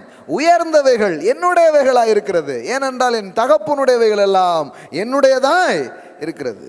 இவன் இவ்வளோ பெரிய பணக்கார குடும்பத்தில் பிறந்துட்டு புத்தியில் ஏழையாகவே இருந்தான். ஒரு ஆட்டுக்குட்டி கிடைக்கலையேன்னு வருத்தப்பட்டு இருக்கிறான். கடைசியில் அவனுக்கு தெரியல ஆஸ்தியே அவனுடையது என்று. இன்றைக்கும் மனிதர்கள் புரிந்து கொள்ள வேண்டிய ஒரு செய்தி இருக்கும் என்றால், எல்லாம் உனக்கு என்கிற செய்தி தான். எல்லாம் உனக்கு என்கிற செய்தி புரியாததுனால எல்லாம் உட்கார்ந்துட்டு இருக்கு. வடை போச்சே அப்படின்ட்டு, ஏய் கடையே உனக்கு தான்ப்பா, வடை போச்சேன்னு உட்காந்துருக்கிய. இவன் அப்படிதான் இருக்கான். அண்ணாலும் ஆடு போச்சே, லெக் பீஸ் மிஸ் ஆயிட்ட, இப்படியே உட்காந்துருக்கிறான். மனிதர்கள் அதான் இந்த இடத்துல தான் சுவிசேஷம் வந்து வேலை செய்து பாருங்க. சுவிசேஷம் என்ன சொல்லுது? இல்லப்பா எல்லாம் உனக்கு சொந்தம், நீ பெரிய ஒரு இளவரசன், எல்லாவற்றையும் ஆள வந்தவன், அனுபவிக்க வந்தவன், இது உனக்கு தெரியுமாங்கிறாரு கடவுள். இது தெரியலன்னா யாருக்காவது கிடைச்சா கூட நமக்கு வருத்தம் ஆயிடும். ஹலோ, கவனிக்கிறீங்களா? யாராவது வந்து வீடு கட்டினோம்னு இவங்களுக்கு ஒரு மாதிரி ஆயிரும், இவங்க இடிஞ்சு போயிடுவாங்க. ஏன் நான் வீடு கட்டினதுக்கு இவன் இடிஞ்சு போனா, என்னது வீடு கட்டிட்டியா அப்படின்னா, உன் பிள்ளைக்கு கல்யாணம் நடந்துட்டா, வெளிநாட்டில் வேலை கிடைச்சிட்டான்னு இவனுக்கு ஒரு மாதிரி ஆயிரும். இப்போ இவன் அப்படிதான் ஆயிட்டு இருக்கான். இங்க பாரு, அதெல்லாம் வருத்தப்படாத, உனக்குன்னு ஒன்று இருக்கு, என்னுடையதெல்லாம் உன்னுடையதா இருக்கிறதே. அல்லேலூயா. ஆஸ்தி அழிச்சு போட்டு வந்துட்டான், அவனுக்கு போய் கொடுத்துட்டார, என்னுடையதெல்லாம் உன்னுடையதா இருக்கிறது. அப்போ இந்த எண்ணம் இதுதான் சுவிசேஷம். சுவிசேஷம் என்ன சொல்லுது? கடவுள் உனக்காக எல்லாத்தையும் வச்சிருக்கிறார். எல்லாம் யாருக்கு சொந்தமாக இருக்கு? உனக்கு சொந்தமாக இருக்கிறது. ஆமென். சரி, அப்போ பிள்ளை ஆனாலே தகப்பன் இதெல்லாம் சொந்தம் என்கிற வெளிப்பாட்டை நாம் பெற்றுக்கொள்ள வேண்டும். பாருங்க, ரோமர்கள் நிருபம் 8வது அதிகாரம் 17 அந்த வசனத்தில் அது வருது பாருங்களேன். நாம் பிள்ளைகளானால் யாரா இருக்கிறோம்? சுதந்திரருமாய் இருக்கிறோம். அப்போ நம்ம பிள்ளைன்னா நம்ம யாரு? சுதந்திரவாளிகளாக இருக்கிறோம். அப்படின்னா என்ன? வாரிசுதாரர்கள். நீங்கள் பிள்ளைகள் என்றால் நீங்கள் யாரு? வாரிசுதாரராக நீங்கள் இருக்கிறீர்கள்.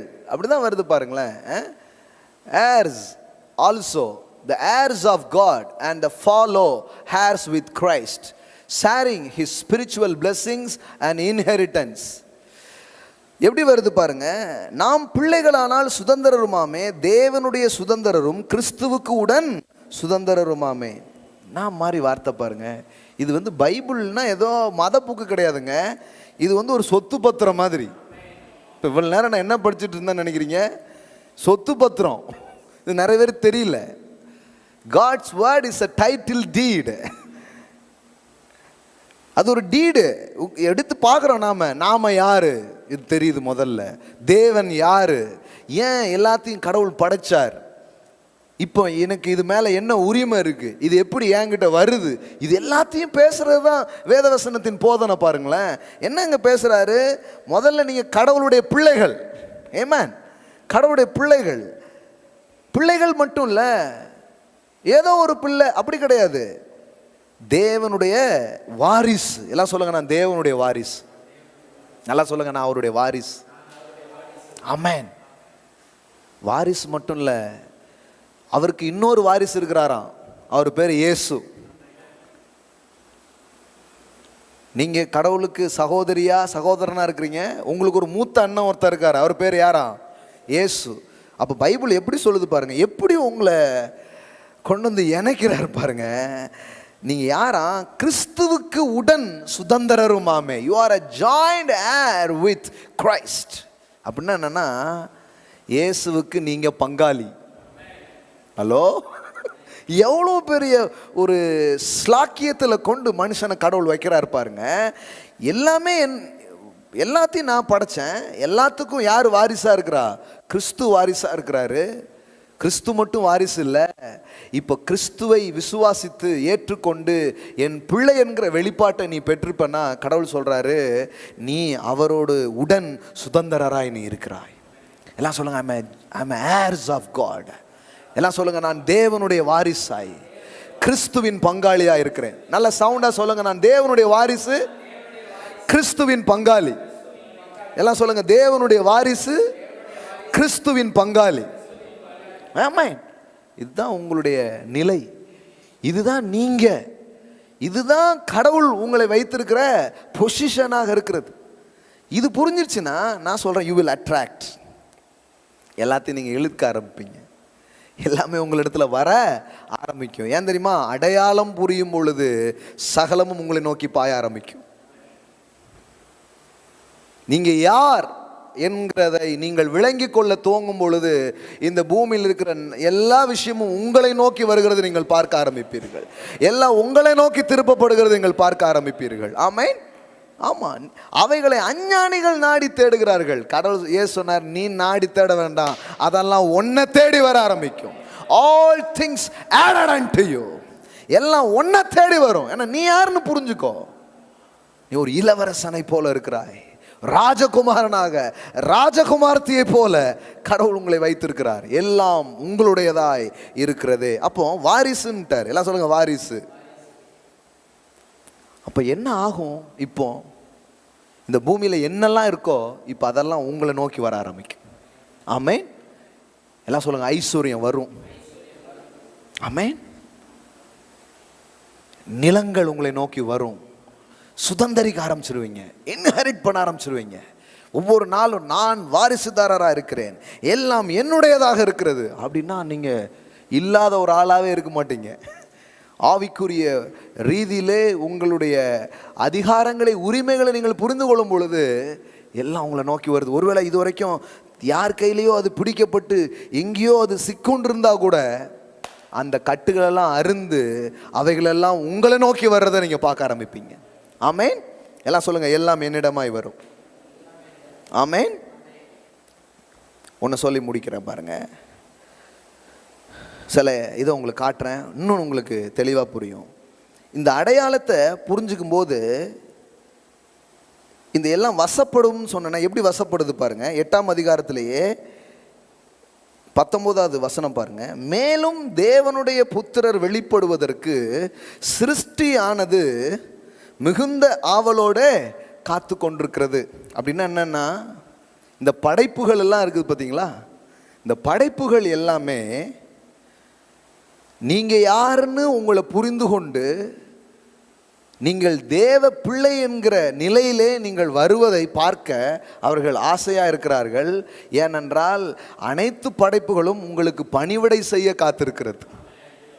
ஹல்லேலூயா. எல்லாமே உங்களுக்கு ஒர்க் பண்ணுங்க.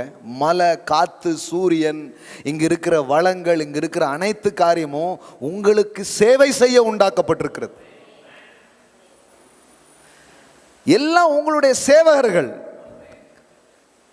பஞ்சபூதம் எல்லாம் உங்ககிட்ட நின்றுட்டு சொல்லுங்க எஜமான், உங்களுக்கு நான் என்ன செய்ய வேண்டும். ஆமேன். சொல்லுங்க, நான் உங்கள் அடிமை, நான் உங்களுக்கு என்ன செய்ய வேண்டும். அலாவுதீன் கதெல்லாம் பார்த்தீங்கன்னா எந்த மாதிரி மக்களுக்கு பிடிக்கும். அப்படியே அந்த விளக்க தேய்ச்சானா, விளக்க தேய்ச்ச உடனே ஜும்னு ஒன்று வந்துட்டு, நான் உங்கள் அடிமை, உங்களுக்கு என்ன வேண்டும். நான் விளக்கு இல்லைங்க, வேதமே விளக்கு. இதை கொளுத்தி இப்போ இது பண்ணிக்கிட்டு இருக்கிறேன். சத்தியமே வெளிச்சம். இதுதான் பாருங்க. அது ஒருவேளை கற்பனை கதை மாதிரி இருக்கலாம். நான் சொல்றேன், நிஜம் கற்பனையை விட பெருசா இருக்கு. புரிஞ்சான்னு தெரில. என்னங்க, அலாவுதீன் அற்புத விளக்கு பெரிய ஒரு இது மாதிரி தேய்ச்சா வந்துடுது, அது எல்லாத்தையும் செய்துன்னா, இங்க வேதவசனம் என்ன சொல்லுது பாருங்க. தேவ புத்திரர் வெளிப்படுவதற்கு சிருஷ்டியானது மிகுந்த ஆவலோட காத்து கொண்டிருக்கிறது. ஆங்கிலத்தில் எப்படி வருது பார்த்தீங்களா? For even the all creation, all nature waiting eagerly for the children of God to be revealed. எப்படி வருது பாருங்க. படைப்புகளே உங்களுக்காக காத்திருக்காங்க. ஐயோ, இது எப்படி தெரியுமா? ஒரு விழாவில் எல்லா அரேஞ்ச்மெண்ட்டும் பண்ணி முடிச்சாச்சு. அந்த விழாவின் நாயகன் வருவதற்காக காத்திருப்பது போல அனைத்து படைப்புகளும் நீங்க யாருங்கிறத விளங்கி கொள்ளுகிற நாளுக்காக படைப்புகளெல்லாம் காத்திருக்கிறது, உங்களுக்கு பணிவிடை செய்வதற்காக. Amen. Great things my friend. சாதாரணமான விஷயமே கிடையாது. அதுக்கு தான் ஆவியானவர் வராராம், நம்ம ஆவியோடு இருந்து சாட்சிடுறார். ஆமா, நீ யார் தெரியுமா? கடவுளுடைய புத்திரன், ராஜகுமாரன், இளவரசன், இளவரசி, இந்த பூமியை ஆள வந்தவன். நீங்க தான் அந்த ஆள வந்தான். ஹலோ, ஆமென். நம்ம ஆள வந்தாங்கன்னா இவங்க மெண்டல் மாதிரி ஆக்கி விட்டாங்க. ஆள வந்தான் ஆக்கி விட்டாங்க இவங்க. ஆள வந்தான் பூரா இப்போ எப்படி இருக்குது? ஆள வந்தேன், ஏன் தான் பெத்த இருந்தனோ, ஏன் தான் இருந்தனோன்னு நொந்து கொள்கிற ஆளாக மாற்றி விட்டாங்க. அதனால தான் பாருங்கள், சுவிசேஷத்தை நாம் கேட்க வேண்டும், தேவனுடைய செய்தியை நாம் கேட்க வேண்டும், வேதத்திலிருந்து மெய்யான சத்தியத்தை நாம் கேட்க வேண்டும். படைப்புகளே எப்படி பாருங்க, சும்மாப்பா எல்லாம் அழப்பார். All nature's waiting eagerly. அப்படின்னா என்ன? தேவகுமாரனே, தேவ புத்திரனே, உனக்கு பணிவிடை செய்ய, உனக்கு சேவை புரிய படைப்புகளெல்லாம் காத்திருக்கிறது. ஆவலோட காத்திருக்குதான். தமிழ்ல எப்படி பாருங்க, சிருஷ்டியானது மிகுந்த ஆவலோட காத்து கொண்டிருக்கிறது. ஆமென். இது உங்களுக்கு விளங்குச்சுன்னா உங்க காட்டுல தான் மலை. ஆமென். உங்களுக்கு உதிக்கணும்னா உதிக்கும், மறையணும்னா மறையும், முளைக்கணும்னா முளைக்கும், என்ன வேணாலும் நடக்கும். அதுதான் தேவபுத்திரர்களின் நிலையாக இருக்கிறது. ஆமென். இப்படி சொல்லுதுங்க பைபிள் உங்களை பற்றி. இது ஏதோ ஒரு கற்பனை கிடையாது. இது இட்ஸ் நாட் மோட்டிவேஷனல் டாக். கவி கொஞ்சம் மோட்டிவேட் பண்ணுவோமே, அப்படி கிடையாது. It's a truth of God. இது மெய்யான சத்தியமா இருக்குது. அப்போ சிருஷ்டியே உங்களுக்கு வேலை செய்வதற்காக இருக்கிறது. காற்றா மலையா, இங்க இருக்கிற வெள்ளி, இங்க இருக்கிற பொண்ணு, இங்க இருக்கிற காரியம், தேவ தூதர்கள் எல்லாமே மனிதனுக்கென்று பணிவிடை செய்ய அவைகள் படைக்கப்பட்டதாம். படைப்புகள் எல்லாத்துக்கும் நீங்கள் தான் மகுடம். Man is the crown of the creation. எல்லா படைப்புகளுக்கும் மனிதன் தான் மகுடமா இருக்கிறான். அவருடைய சாயலின்படி, அவருடைய ரூபத்தின்படி அவன் படைக்கப்பட்டவன். மீதி எல்லாமே இவனுக்கு வேலை செய்ய அவைகள் ஆவலாய் காத்திருக்கிறது. ஆனா இதுல என்ன பிரச்சனைனா, இவனுக்கு மட்டும்தான் இவன் யாருங்கிறது தெரியாம இருக்கு. இவன் எப்படி இருக்கிறான்னா, அந்த மண்டையில் அடிபட்டுட்டு ஆஸ்பத்திரியில் முழிச்சு பார்ப்பாங்களா, நான் யாரு, நான் எங்க இருக்கேன் அப்படின்ட்டு. இப்போ அந்த நிலைமையில இருக்காங்க. இப்போ சுவிசேஷம் சொல்லப்படுது, நீ யார் தெரியுமா, நீ பணக்காரன், நீ ராஜகுமாரன், நீ இளவரசன், நீ ஆள வந்தவன், நீ எல்லாவற்றுக்கும் உரிமையாளன், நீ தான் சுதந்திரவாளி சொல்ல வேண்டியது இருக்கு. உனக்குத்தான் இவைகள் சொந்தமா இருக்கிறது. இது சிலர் அப்படி அங்கீகரிச்சு அப்படி கனெக்ட் ஆகி அப்படி ரிசீவ் பண்ண ஆரம்பிச்சிட்டாங்க. சிலர் மண்டையில் அடிபட்ட நிலையிலே என்ன இருக்கு, அதுகளுக்கு இதை நான் பேசும்போது விகற்பமா இருக்கு. கவலைப்படாதீங்க, கர்த்தர் உங்களை குணமாக்குவார். உங்களுக்கு பட்ட அடி சீக்கிரமாய் தெளியும். இது ஒன்றும் ஏதோ சும்மா எக்ஸாக்ரேட் பண்ணி பேசுறது கிடையாது. வேத வசனத்தை அப்படியே பேசுவோம். சிலர் இதை வேற மாதிரி சொல்லுவாங்க. என்ன சொல்லுவாங்கன்னா, இது இயேசுவை பற்றி சொல்லுகிறது, இயேசுவின் வருகைக்காக சிருஷ்டிலாம் எப்படி இருக்குது, அவளா காத்துட்டு இருக்கு அப்படின்றாங்க. செகண்ட் கம்மிங், அங்கேயும் செகண்ட் கம்மிங் கொண்டு வந்துருவாங்க. சார், அவர் ஃபர்ஸ்ட் கம்மிங் எதுக்கு நடந்ததுன்னு இன்னும் நிறைய பேருக்கு புரியல, அதுக்குள்ளே செகண்ட் கம்மிங்லாம் போயிட்டாங்க. ஆமாம், இது எப்படி இலையை போட்டு சோறு வைக்கிறதுக்கு முன்னாடி இலையை மூடுங்க அடுத்த பந்தி அப்படின்ற மாதிரி இருக்கு. சார், முதல் பந்தி என்ன முடியல, அவன் கையை கழுவிட்டு உட்கார ஆரம்பிக்கல, அதுக்குள்ள ரெண்டாவது பந்திக்கு என்ன நியாயம் என்ன தர்மம்னே தெரில. இது இயேசுவை பற்றி சொல்லுங்க, எவ்வளோ தெளிவாக இருக்குது பாருங்க. நான் ஒன்றும் ஹீப்ரு கிரீக்லாம் போகல, அப்படியே பாருங்க. ஹீப்ரு கிரீக்ல இருந்து ரொம்ப லிட்டரலாக காமிக்கலாம். ஏன்னா இதுக்கு வேற வார்த்தை, அதுக்கு வேற வார்த்தை என்ன பண்ணியிருக்கிறாங்க, யூஸ் பண்ணிக்கிறாங்க. ஆனால் இது தமிழ்லேயே பாருங்களேன், தேவனுடைய புத்திரர்னு இருக்குது. புரியுங்களா உங்களுக்கு? சன் ஆஃப் காட் அப்படின்னு இல்லை, என்ன போட்டிருக்குது, சன்ஸ் ஆஃப் காட் அப்படின்னு வருது. சிங்குலர் இல்லை, என்ன வருது, plural. The children of God, தேவனுடைய புத்திரர்கள் தானே தவிர தேவகுமாரனை பற்றி என்ன பண்ணல, சொல்லலை. தேவகுமாரன் வந்ததே நீங்க என்ன மாதிரி தான் சொல்றதுக்கு தானே வந்தாரு. இப்போ அந்த வேலை நடக்க நடக்க எப்போ நடக்கும், எப்போ அவன் புரிஞ்சுக்குவான், எப்போ அவன் எங்களுக்கு கட்டளையிடுவான், எப்போ எங்களை ஆளுவான்னு சிருஷ்டியே அவளா காத்திருக்கான். எல்லாம் சொல்லுங்க, படைப்புகள் எனது பணிவிடை செய்வதற்கு, எனக்கு பணிவிடை செய்வதற்கு ஆவலாய் காத்திருக்கிறது. ஆமென்.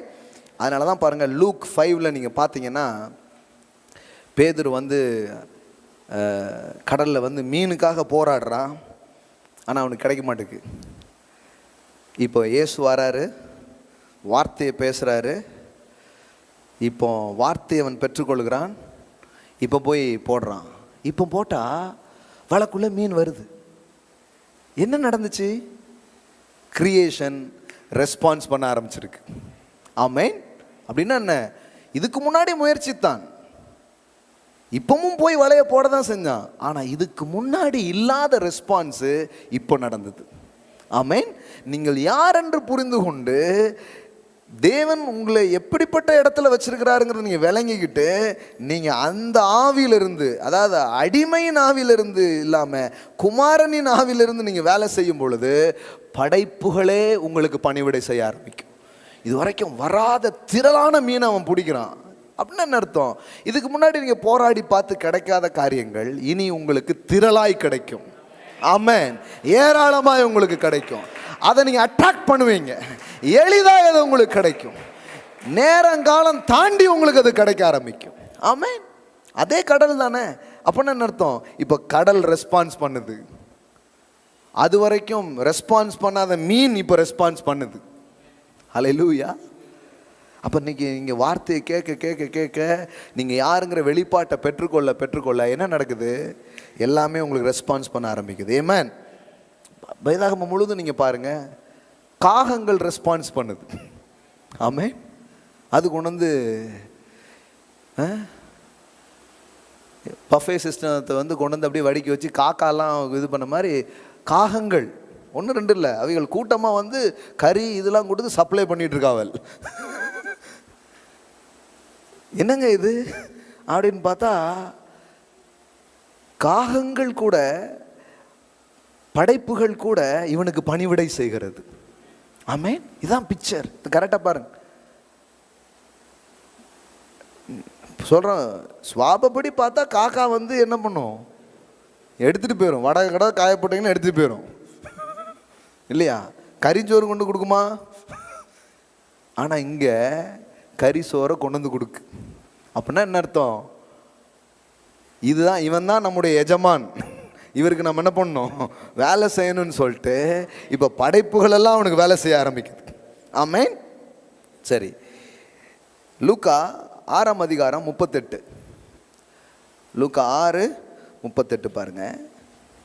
இது இது இந்த இந்த பிக்சர் உங்களுக்குள்ள வந்துட்டா போதும், மீதி எல்லாமே இன்னைக்கு சொன்ன மாதிரி வளங்களை நீங்கள் வசப்படுத்துவீர்கள். 6:38. கொடுங்கள், அப்பொழுது உங்களுக்கு கொடுக்கப்படும். ஈஸி கிடையாது பாருங்க. எடுங்கள் அப்படின்னா ஈஸி, பிடுங்குங்கள் அப்படின்னா எல்லாருக்கும் புரியும். ஆனால் இது வந்து தேவனுடைய தன்மை. ஆமென். கொடுப்பது யாருடைய தன்மை? கடவுளுடைய தன்மை. He is a giver. He gave his only begotten son. Giving is a God's nature. அதனால தான் வளங்களுக்குள் ஒரு மனிதனை வாழ கடவுள் அழைக்கும் பொழுது அவனுக்கும் இதை சொல்கிறாரு, கிவ் அப்படிங்கிறார். ஏன்? அதான் ஏன் சுபாவம், அதான் நம்ம ராஜ்யம், அதான் ராஜகுமாரனுடைய பழக்கம். ஆமென். அவனுக்கு அதை சொல்லித்தரார். அதனால தான் ப்ராஸ்பரிட்டியை பற்றி பேசுகிற யாரும் கிவிங்கை பற்றி பேசுகிறாங்க. ஏன்? அதுக்கும் இதுக்கும் பெரிய கனெக்ஷன் இருக்கு.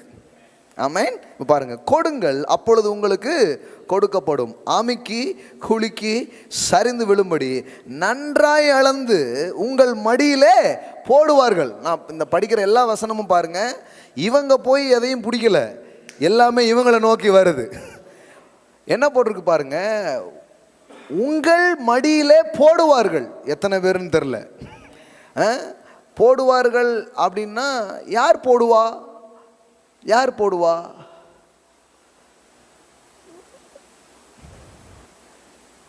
They will pour into your bosom. உன்னுடைய மடியில் அவங்க என்ன பண்ணுவாங்க? கொண்டு வந்து போடுவாங்க. டிரான்ஸ்லேஷன் மேன் அப்படின்னு எல்லாம் சொல்லுவாங்க. மனுஷர் உங்கள் மடியிலே வந்து போடுவார்கள். எப்படிங்க? மனுஷனுக்கு இந்த போடுற பழக்கம் உண்டா? கிடையாது. போடுற பழக்கமே கிடையாது. போட்டால் எடுத்துகிட்டு ஓடிடுற பழக்கம் இருக்குது. அப்போனா இது வந்து சம்திங், ஒரு ஸ்பிரிச்சுவல் ஆக்ட். சாதாரணமாக அது நடக்கிற ஒரு விஷயமே கிடையாது.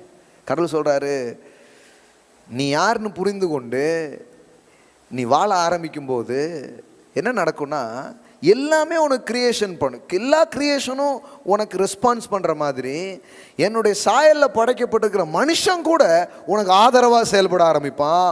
அதுவும் ஒரு ஆசீர்வாதங்கிறார். ஆமென்.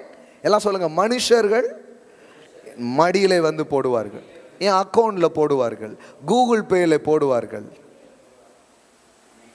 ஆமென். ஹல்லேலூயா. அப்படிதான் போட்டிருக்குது. மனிதர்கள் கொண்டு வந்து போடுவார்களா? இது நடக்குமா? கடவுள் சொல்றார், நடக்கும்.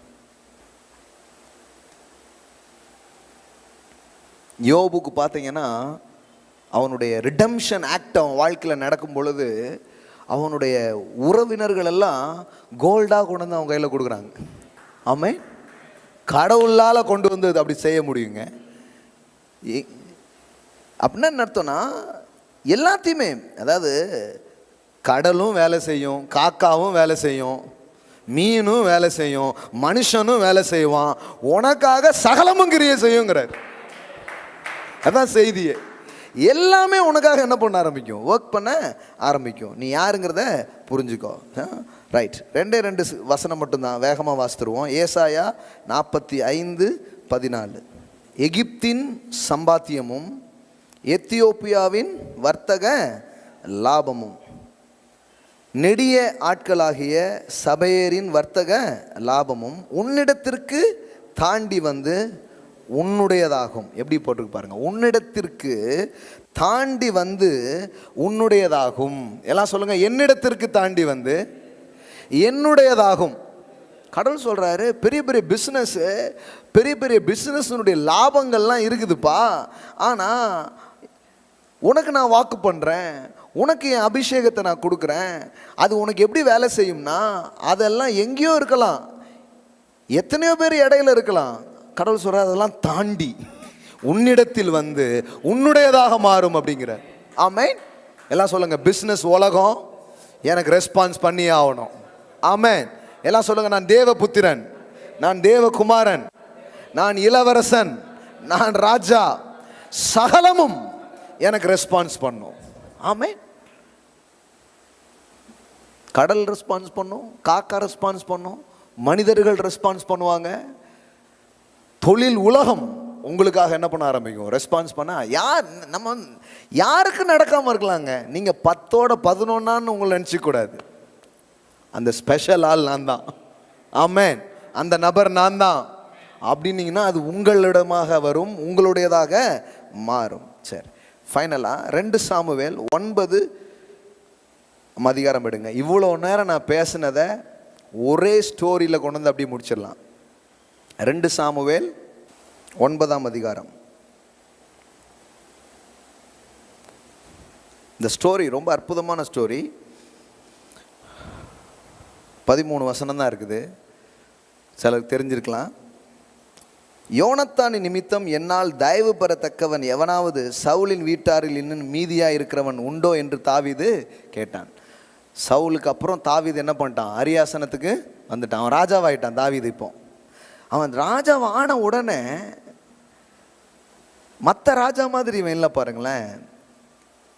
ஏன்னா மற்ற ராஜான்னா இந்த எதிரியை வந்து அழிக்கிறதுல ரொம்ப தீவிரமாக இருப்பாங்க. அவனுடைய அடிச்சூடுகளை இல்லாமல் அழிச்சிடணுன்றதுல ரொம்ப தீவிரமாக இருப்பாங்க. இவன் உட்கார்ந்துக்கிட்டு நான் வந்து தயவு யாருக்கு செய்யணும் அப்படிங்கிறான். ஆமே, யாருக்கு ஃபேவர் நான் பண்ணணும் அப்படி கேட்குறான். அப்படி கேட்கும்போது அவங்களுக்கு வந்து ஒரு தகவல் சொல்லப்படுது. என்ன தகவல் சொல்லப்படுது? அதுவும் யோனத்தான் யாருன்னா இவனுடைய உடன்படிக்கை நண்பன். இந்த யோனத்தானின் குடும்பத்துக்கு நான் என்ன பண்ணிருக்கிறேன், கடமைப்பட்டிருக்கிறேன். அவனுக்கு நான் என்ன பண்ணணும், உதவி செய்யணும். யாராவது இருக்காங்களா அப்படின்னு தாவீது என்ன பண்ணுறான், கேட்குறான். அப்படி கேட்கும்போது அங்கே உனக்கு ஒரு தகவல் சொல்லப்படுது. என்ன தகவல் பாருங்கள். அப்பொழுது சவுலின் வீட்டின் வேலைக்காரனாகிய சீபா என்னும் பேருள்ளவன் தாவீதினிடத்தில் அழைத்து வந்தார்கள். ராஜா அவனை பார்த்து, நீதான் சீபாவா என்று கேட்டான். அதற்கு அடியேன் தான் என்றான். அப்பொழுது ராஜா, தேவன் நிமித்தம் நான் சவுலின் குடும்பத்தாருக்கு தயவு செய்யும்படி அவன் வீட்டாரில் யாதொருவன் இன்னும் மீதியாய் இருக்கிறானா என்று கேட்டதற்கு சீபா ராஜாவை பார்த்து, இன்னும் யோனத்தானுக்கு 2 கால்களும் முடமான ஒரு குமாரன் இருக்கிறான் என்றான். அவன் எங்கே என்று ராஜா கேட்டதற்கு சீபா ராஜாவை பார்த்து, இதோ அவன் லோதேபாரிலே அம்மியேலின் குமாரனாகிய மாகிரின் வீட்டில் இருக்கிறான் என்றான். இந்த லோதேபார் அப்படிங்கிறது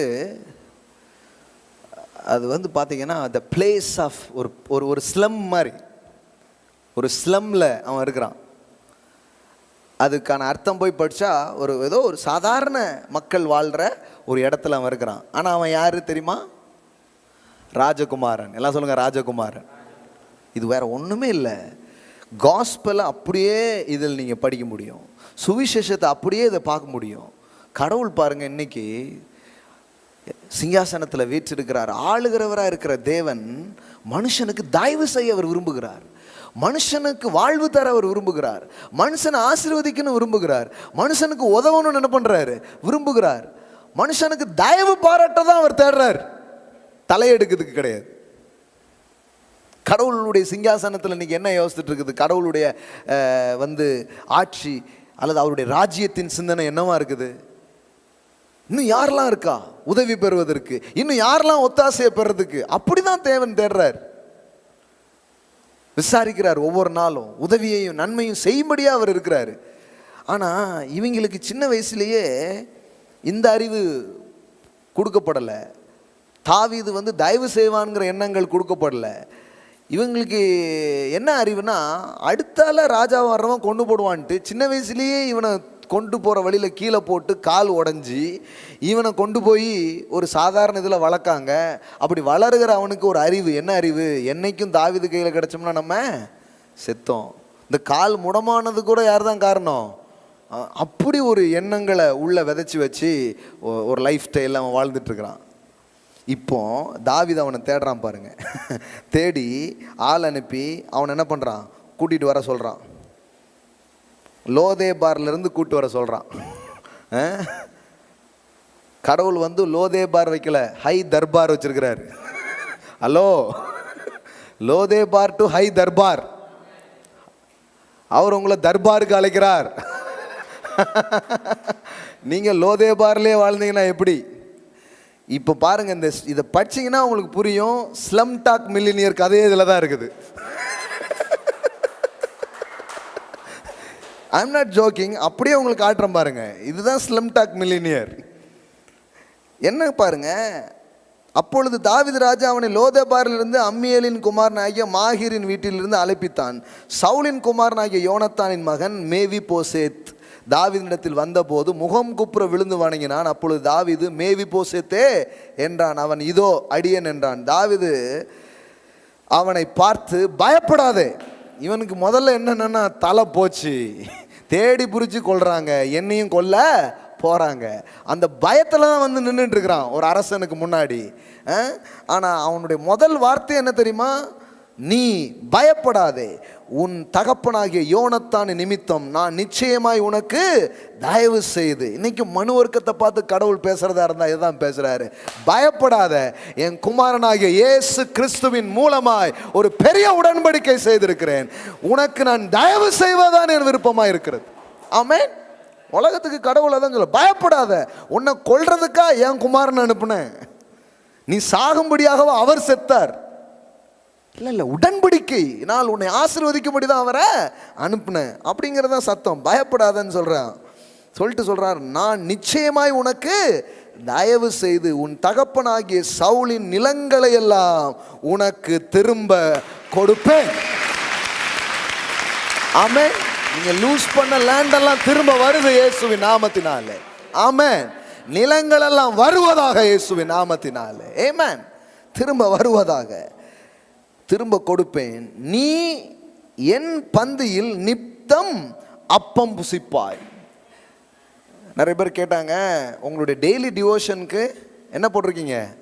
ராயல் ட்ரீட். அது இதுல இருந்து தான் எடுத்தேன் நான். நித்தமும் என் பந்தியில் அப்பம் புசிப்பாய், ராயல் ட்ரீட். ஆமென். ஒரு நாள் நான் ராஜாவோட சாப்பிடுவேன் அப்படி கிடையாது.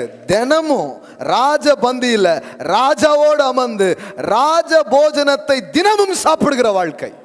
எங்கங்க லோதேபார்ல வாழ்ந்தவனுக்கு தர்பார் நடந்துகிட்டு இருக்குது.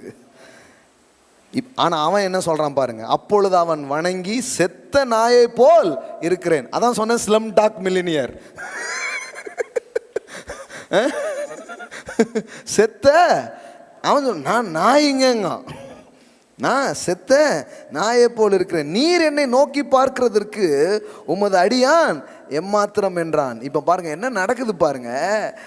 ராஜா சவுலின் வேலைக்காரனாகிய சீபாவை அழைப்பித்து அவனை நோக்கி, சவுலுக்கும் அவன் வீட்டார் எல்லாருக்கும் இருந்த யாவையும் உன் எஜமானுடைய குமாரனுக்கு கொடுத்தேன். ஆகையால் நீ உன் குமாரரையும் உன் வேலைக்காரரையும் கூட்டிக் கொண்டு உன் எஜமானுடைய குமாரன் புசிக்க அப்பம் உண்டாயிருக்கும் வந்து இந்த நிலத்தை பயிரிட்டு அதன் பலனை சேர்ப்பாயாக. உன் எஜமானுடைய குமாரன் மேவி போசே நித்தம் என் பந்தியில் அப்பம் புசிப்பான் என்றான். சீபாவுக்கு 15 குமாரரும் 20 வேலைக்காரரும் இருந்தார்கள்.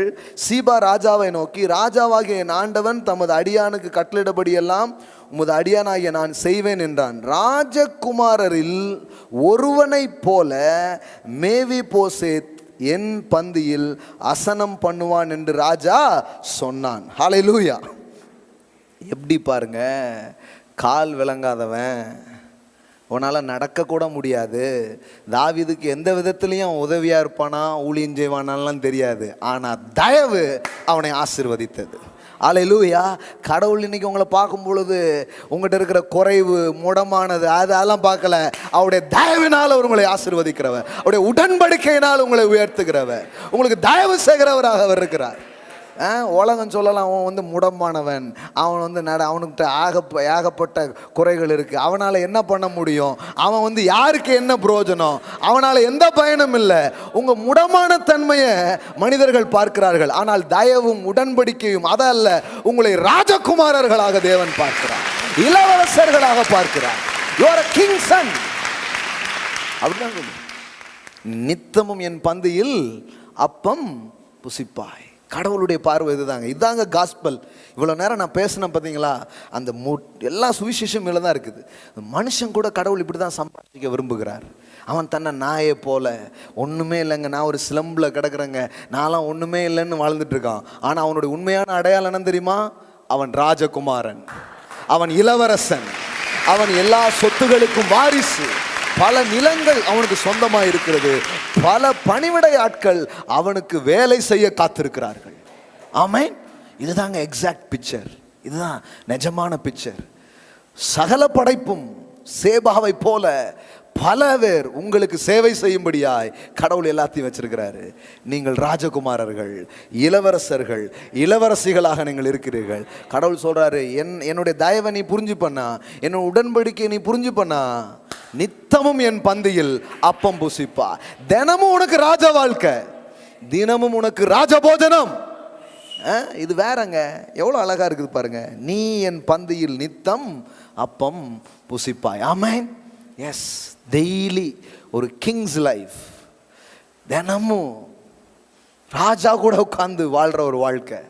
அப்போ மனு வர்க்கத்திற்கு ஒரு பெரிய அழைப்பு கடவுள் வச்சிருக்கிறாருன்னா அது இதுதான். You are not a beggar. ஆமென். You are not a beggar. நீங்கள் பிச்சைக்காரங்க கிடையாது. யார்ட்டையும் கையேந்தி யாராவது எனக்கு ஏதாவது பண்ணுவாங்களான்னு நிலையிலே மனு வர்க்கத்தை கடவுள் வைக்கல. மனு வர்க்கத்தை பற்றி கடவுள் பார்க்குறாரு. அவன் ராஜகுமாரன், அவன் இளவரசன், அவனுக்கு அவன் யாருன்னு தெரியாமல் ஏதோ ஒரு லோதே பாரில் அவன் வாழ்ந்துட்டு இருக்கான். இப்போ அவனுக்கு செய்தி போகுது, தம்பி உனக்காக ஹை தர்பார் ஒன்று இருக்குது. ஆமென். லோதே பார் கிடையாது, ஹை தர்பார் இருக்கு. நானும் ஏதோ செத்த நாயை போல வாழ்றேன்னு நினைக்கிறேன். இல்லை இல்லை, அரசரே உனக்காக காத்திருக்கிறார், உன்னோடு அப்பம் புசிப்பதற்கு அவர் காத்திருக்கிறார். இதுதான் காஸ்பலுங்க. இதுதான் மனு வர்க்கத்துக்கான செய்தி. ஒவ்வொரு மனுஷன்ட்ட போய் சொல்றதுக்கு என்ன செய்தி இருக்குது? நீ யார் தெரியுமாப்பா? கடவுளுடைய சொந்த பிள்ளை, ராஜகுமாரன், ஒரு பெரிய செல்வந்த குடும்பத்தை நீ சேர்ந்தவன். நீ யாருன்னு உனக்கு தெரியாதனால அன்றாட நீ கையேந்திக்கிட்டு இருக்கிற, முடமாய் வாழ்க்கையில ஏதோ ஒரு வாழ்க்கை வாழ்ந்துட்டு இருக்கிற. ஆனால் தேவாதி தேவன் உனக்கு தயவு செய்ய விரும்புகிறார். தேவாதி தேவன் உனக்கு ஒரு ராஜ வாழ்க்கையை அவர் வைத்திருக்கிறார். இது புரிஞ்சுக்கிட்டனா இந்த பூமியில ராஜா மாதிரி வாழ்வ, உனக்கு சகல சிருஷ்டியும் பணிவிடை செய்ய ஆரம்பிக்கும். ஹல்லேலூயா. ஆமென். That is the gospel. Amen. எழுந்து நிற்போம். Thank you Jesus. Thank you Holy Spirit. Hallelujah. Rasha கலபரா கதாரா. தாவீதை பற்றி தெரியாத நாட்கள் அவனுக்கு பயத்தின் நாட்களாக இருந்தது. ஒருவேளை அந்த அழைப்பு கூட அவனுக்கு பயமாக இருந்திருக்கும், தலையை வாங்க போகிறாங்களோன்ட்டு. இன்னைக்கு கூட நிறைய பேருக்கு இது நம்ப முடியாது. என்னங்க ராஜ வாழ்க்கையா, ராஜபோஜனமா எனக்கா? அவன் வந்து தன் நிலையை பார்க்க, நான் ஒரு செத்த நாய். இல்லை இல்லை, காட்ஸ் ஃபேவர், காட்ஸ் கவனன்ட். கடவுள் உங்களை எந்த அளவுக்கு நேசிக்கிறாருன்னு இன்னும் நமக்கு தெரியலங்க. சண்டே மார்னிங் அதை பேசிட்டே இருக்கிறோம். அதுக்கு அது வந்து லிமிட் பண்ணவே முடியாது. புத்தி கெட்டாத அன்பை பற்றி பேசி கொண்டிருக்கிறோம். நம்ம அதற்கு உரியவர்களாக நம்மளை சிந்திக்கவே முடியல. ஆனால் உண்மையிலே அவன் யோனத்தானின் மகன், அவன் ஒரு இளவரசன். கடவுள் உங்களுடைய அடையாளத்தை உங்களுக்கு மீட்டு தருகிறார். நீங்க யாருங்கிறத உங்களுக்கு சொல்ல விரும்புகிறார். You are a king's son, princess, prince and princess. இளவரசர்களா இருக்கிறீர்கள். எல்லாம் உங்களுடையதா இருக்கிறது. All things yours. நான் சொல்றேன், இந்த வெளிப்பாட்டில் நீங்கள் வாழ வாழ வாழ வாழ அஞ்ஞானிகள் அதை நாடி தேடுகிறார்கள். ஆனால் இவைகள் எல்லாம் உங்களுக்கு கூட கொடுக்கப்படும். All things added unto you. ஹalleluya. அவைகளெல்லாம் தாண்டி உன்னிடத்திற்கு வந்து உன்னுடையதாய் மாறும் என்று எழுதியிருக்கிறது. மாகாபா ஷகேலா பாரா பாலாரா. தகப்பனே, இந்த இரவு நேரத்தில் சுவிசேஷம் என்கிற ஒளி, வேத வார்த்தை என்கிற ஒளி, தெய்வீக ஞானம் என்கிற ஒளி இதை பார்த்து கொண்டிருக்கிற ஒவ்வொரு இருதயங்களிலும் விழுந்து கொண்டிருப்பதற்காய் ஸ்தோத்திரம். ஒவ்வொரு மனங்களை அது பிரகாசமடை செய்வதற்காய் ஸ்தோத்திரம். மதங்கள் எங்கள் முடமான தன்மைகளையும் எங்களால் நடவாத தன்மையும் பேசிக் கொண்டிருக்கிறது. ஆனால் நீரோ தயவை பேசுகிறீர், உடன்படிக்கை பேசுகிறீர், பயப்படாதே என்று சொல்லுகிறீர், ராஜ வாழ்க்கை உனக்கு என்று சொல்லுகிறீர் கர்த்தாவே. ராபா ஷாட்டா லாபாரா கத்தாரா ரீபா ஷேகா டேலாபாரா கட்டாலா பாரா பாலா பாரா. ஒரு கிங்ஸ் லைஃப்காக நன்றி. ஓ, ஒரு ராஜ வாழ்க்கைக்காக நன்றி. ஒரு ராஜ போஜனத்தின் ருசிக்க வாழ எங்கள் தேவனே எங்களை அழைத்திருப்பதற்காய் நன்றி. Glory to be the living God. ஹalleluya. மன கண்கள் திறக்கப்படட்டும், இந்த வெளிச்சங்கள் பெருகட்டும், எல்லாம் உங்களுடையது என்கிற வெளிப்பாடு உண்டாகட்டும். ஹalleluya, ஹalleluya. இந்த பூமியில கர்த்தாவே, இது என்ன, இதெல்லாம் எங்களுக்காக. கடலா இருந்தால் என்ன, காக்காவா இருந்தால் என்ன, மனிதர்களா இருந்தால் என்ன, இயற்கையா இருந்தால் என்ன, சகல சிருஷ்டியும் தேவ புத்திரர்களாய் இருக்கிற எங்களுக்கு பணிவடை செய்ய காத்திருக்கிறதற்காய் நன்றி. வெளியில் மரங்கள் எல்லாம் கை கொட்டும் என்று எழுதியிருக்கிறது. ஹalleluya. எல்லாம் கிளாப் பண்ணும் உங்களுக்காக. உங்களுக்கு வரவேற்பை கொடுக்கும், உங்களுக்கு வளைந்து கொடுக்கும், உங்களுக்கு ஏற்றா போல் அவைகள் செயல்பட ஆரம்பிக்கும். அதே குமாரனின் ஆவியை எங்களுக்குள்ளே ஊற்றிடுவதற்காய் ஸ்தோத்திரம். நாங்கள் திரும்பவும் பயப்படுவதற்கு அடிமைத்தனத்தின் ஆவியை பெறாமல் அப்பா பிதாவே என்று அழைக்கிற புத்திர சுவிகாரத்தின் ஆவியை நாங்கள் பெற்றிருக்கிறபடியினாலே நன்றி ஆண்டவரே. Thank you Holy Spirit, thank you Holy Spirit. இந்த இரவிலே தாப்புனே உடைய வெளிச்சத்தை எங்களுக்கு ஊற்றுவதற்காய் நன்றி. Thank you Lord. எல்லாத்தையும் நாங்கள் தேடி ஓடி பிடிக்க நினைக்கிறது இல்லை, எல்லாம் எங்களை பிடிக்க போகுது. எல்லாத்தையும் நாங்கள் வசப்படுத்துகிறோம், எல்லாத்தையும் நாங்கள் அட்ராக்ட் பண்ணிக்கிறோம். ஹalleluya. எப்படி ஒரு வெளிச்சம் இருக்கிற இடத்துல அந்த வெளிச்சம் எல்லாத்தையும் கவர்ந்து இழுக்கிறது, அதுபோல கர்த்தருடைய மகிமை எங்கள் மேல் உதித்திருக்கிறது. ஓ, உன்னிடத்திற்கு சகலமும் புறப்பட்டு வருகிறது. ஏசாயா 60 அப்படியே எங்கள் வாழ்க்கையில் நடக்கிறதற்காய் ஸ்தோத்திரம். எல்லாம் உன்னிடமாய் வருகிறது. வேகமாய் ஓடுகிற காரியங்கள், உயர்ந்த காரியங்கள், ஜாதிகளின் திரள், எல்லா நன்மைகள் எல்லாம் உன்னிடமாய் வருகிறது. Hallelujah. You will attract prosperity, wealth. Hallelujah, hallelujah. Business, land, everything Lord, எல்லாம் எங்களுக்கு சேவை பண்ணும்படியாய் அவள் வைக்கப்பட்டிருக்கிறதுக்காய் ஸ்தோத்திரம். Hallelujah. God is our master, money is our servant. பணமே எங்களுக்கு ஒரு வேலைக்காரனை போல பணிவிடை வந்து செய்வதற்காய் ஸ்தோத்திரம். Thank you Holy Spirit. Thank you Holy Spirit. இந்த ஸ்பிரிட்டை கேட்ச் பண்ணட்டும், இந்த ஆவியினால் தொடப்படட்டும், இந்த ஆவியினால் சகலத்தையும் வசீகரிக்கட்டும் என்று நான் சொல்லுகிறேன் கர்த்தாவே. இந்த நாளில் கர்த்தாவே, ஹalleluya, ஹalleluya, கர்த்தருக்கு நாம் கொடுக்கும்படி கரங்களை எடுத்துக்கொள்வோம். Thank you Jesus. இந்த நாளில் இந்த வார்த்தைகளால் ஆசீர்வதிக்கப்பட்டு விசுவாச விதைகளை விதைக்கிற பிள்ளைகளுக்காக நான் ஜெபிக்கிறேன். Thank you Lord, thank you Lord. ஆன்லைனில் பார்க்குற பிள்ளைங்க or Google Pay or account, ஹalleluya, எந்த ரீதியிலையும் ஹalleluya, ஹalleluya கொடுங்கள், அப்பொழுது கொடுக்கப்படும். ஆமிக்கு குலுக்கி சரிந்து விழும்படி உங்கள் மடியிலே போடுவார்கள் என்று எழுதியிருக்கிறது. ஹalleluya, ஹalleluya, ஹalleluya, ஹalleluya. இதுவரை தேடி நாடினதெல்லாம் இனி அவர்களை தேடி ஓடி வருவதாக, எல்லாத்தையும் இவர்கள் கவருவார்களாக, எல்லாவற்றையும் இழுத்துக் கொள்வார்களாக நான் பேசுகிறேன். ரபலரா ஷடலபா கத்தாரா. வலைக்குள்ளே மீன் உள்ள வந்தது மாதிரி அவங்க பிசினஸ்க்குள்ள எல்லாம் வருவதாக சுவாமி, எல்லாத்தையும் ஈர்த்து கொள்ளுகிற ஒரு காரியத்தை நான் பேசுகிறேன். Thank you Lord, thank you Lord, thank you Lord. அவங்க வைத்திருக்கிற எல்லா விதைகளையும் நான் ஆசீர்வதிக்கிறேன். இன்றைக்கு விதைக்கிற விதைகளை நான் பிளஸ் பண்றேன் சுவாமி. You are the God of increase. என் தேவன் பெருக்கத்தின் தேவனாய் இருக்கிறீர். You are the God of harvest. நீர் அறுவடையின் தேவனாய் இருக்கிறீர். இயேசுவின் நாமத்திலே பெருக விதைக்கிறவர்கள் பெருக அறுப்பார்களாக. இந்த நாள் முதற்கொண்டு தெய்வீக ஸ்பாவங்கள் வெளிப்படட்டும், தெய்வீக ஆவியிலே அவர்கள் வாழட்டும். இதுவரை வசப்படுத்தாததை வசப்படுத்தட்டும். ஈர்த்து கொள்ளட்டும் என்று நான் பேசுகிறேன். எல்லாம் அவங்களுக்கு ரெஸ்பாண்ட் பண்றத அவங்க பார்க்கட்டும் என்று நான் சொல்லுகிறேன். நீர் செய்கிறீர், உமக்கு நன்றி. இயேசுவின் நாமத்தினால் பிதாவே, ஆமென், ஆமென், ஹல்லேலூயா.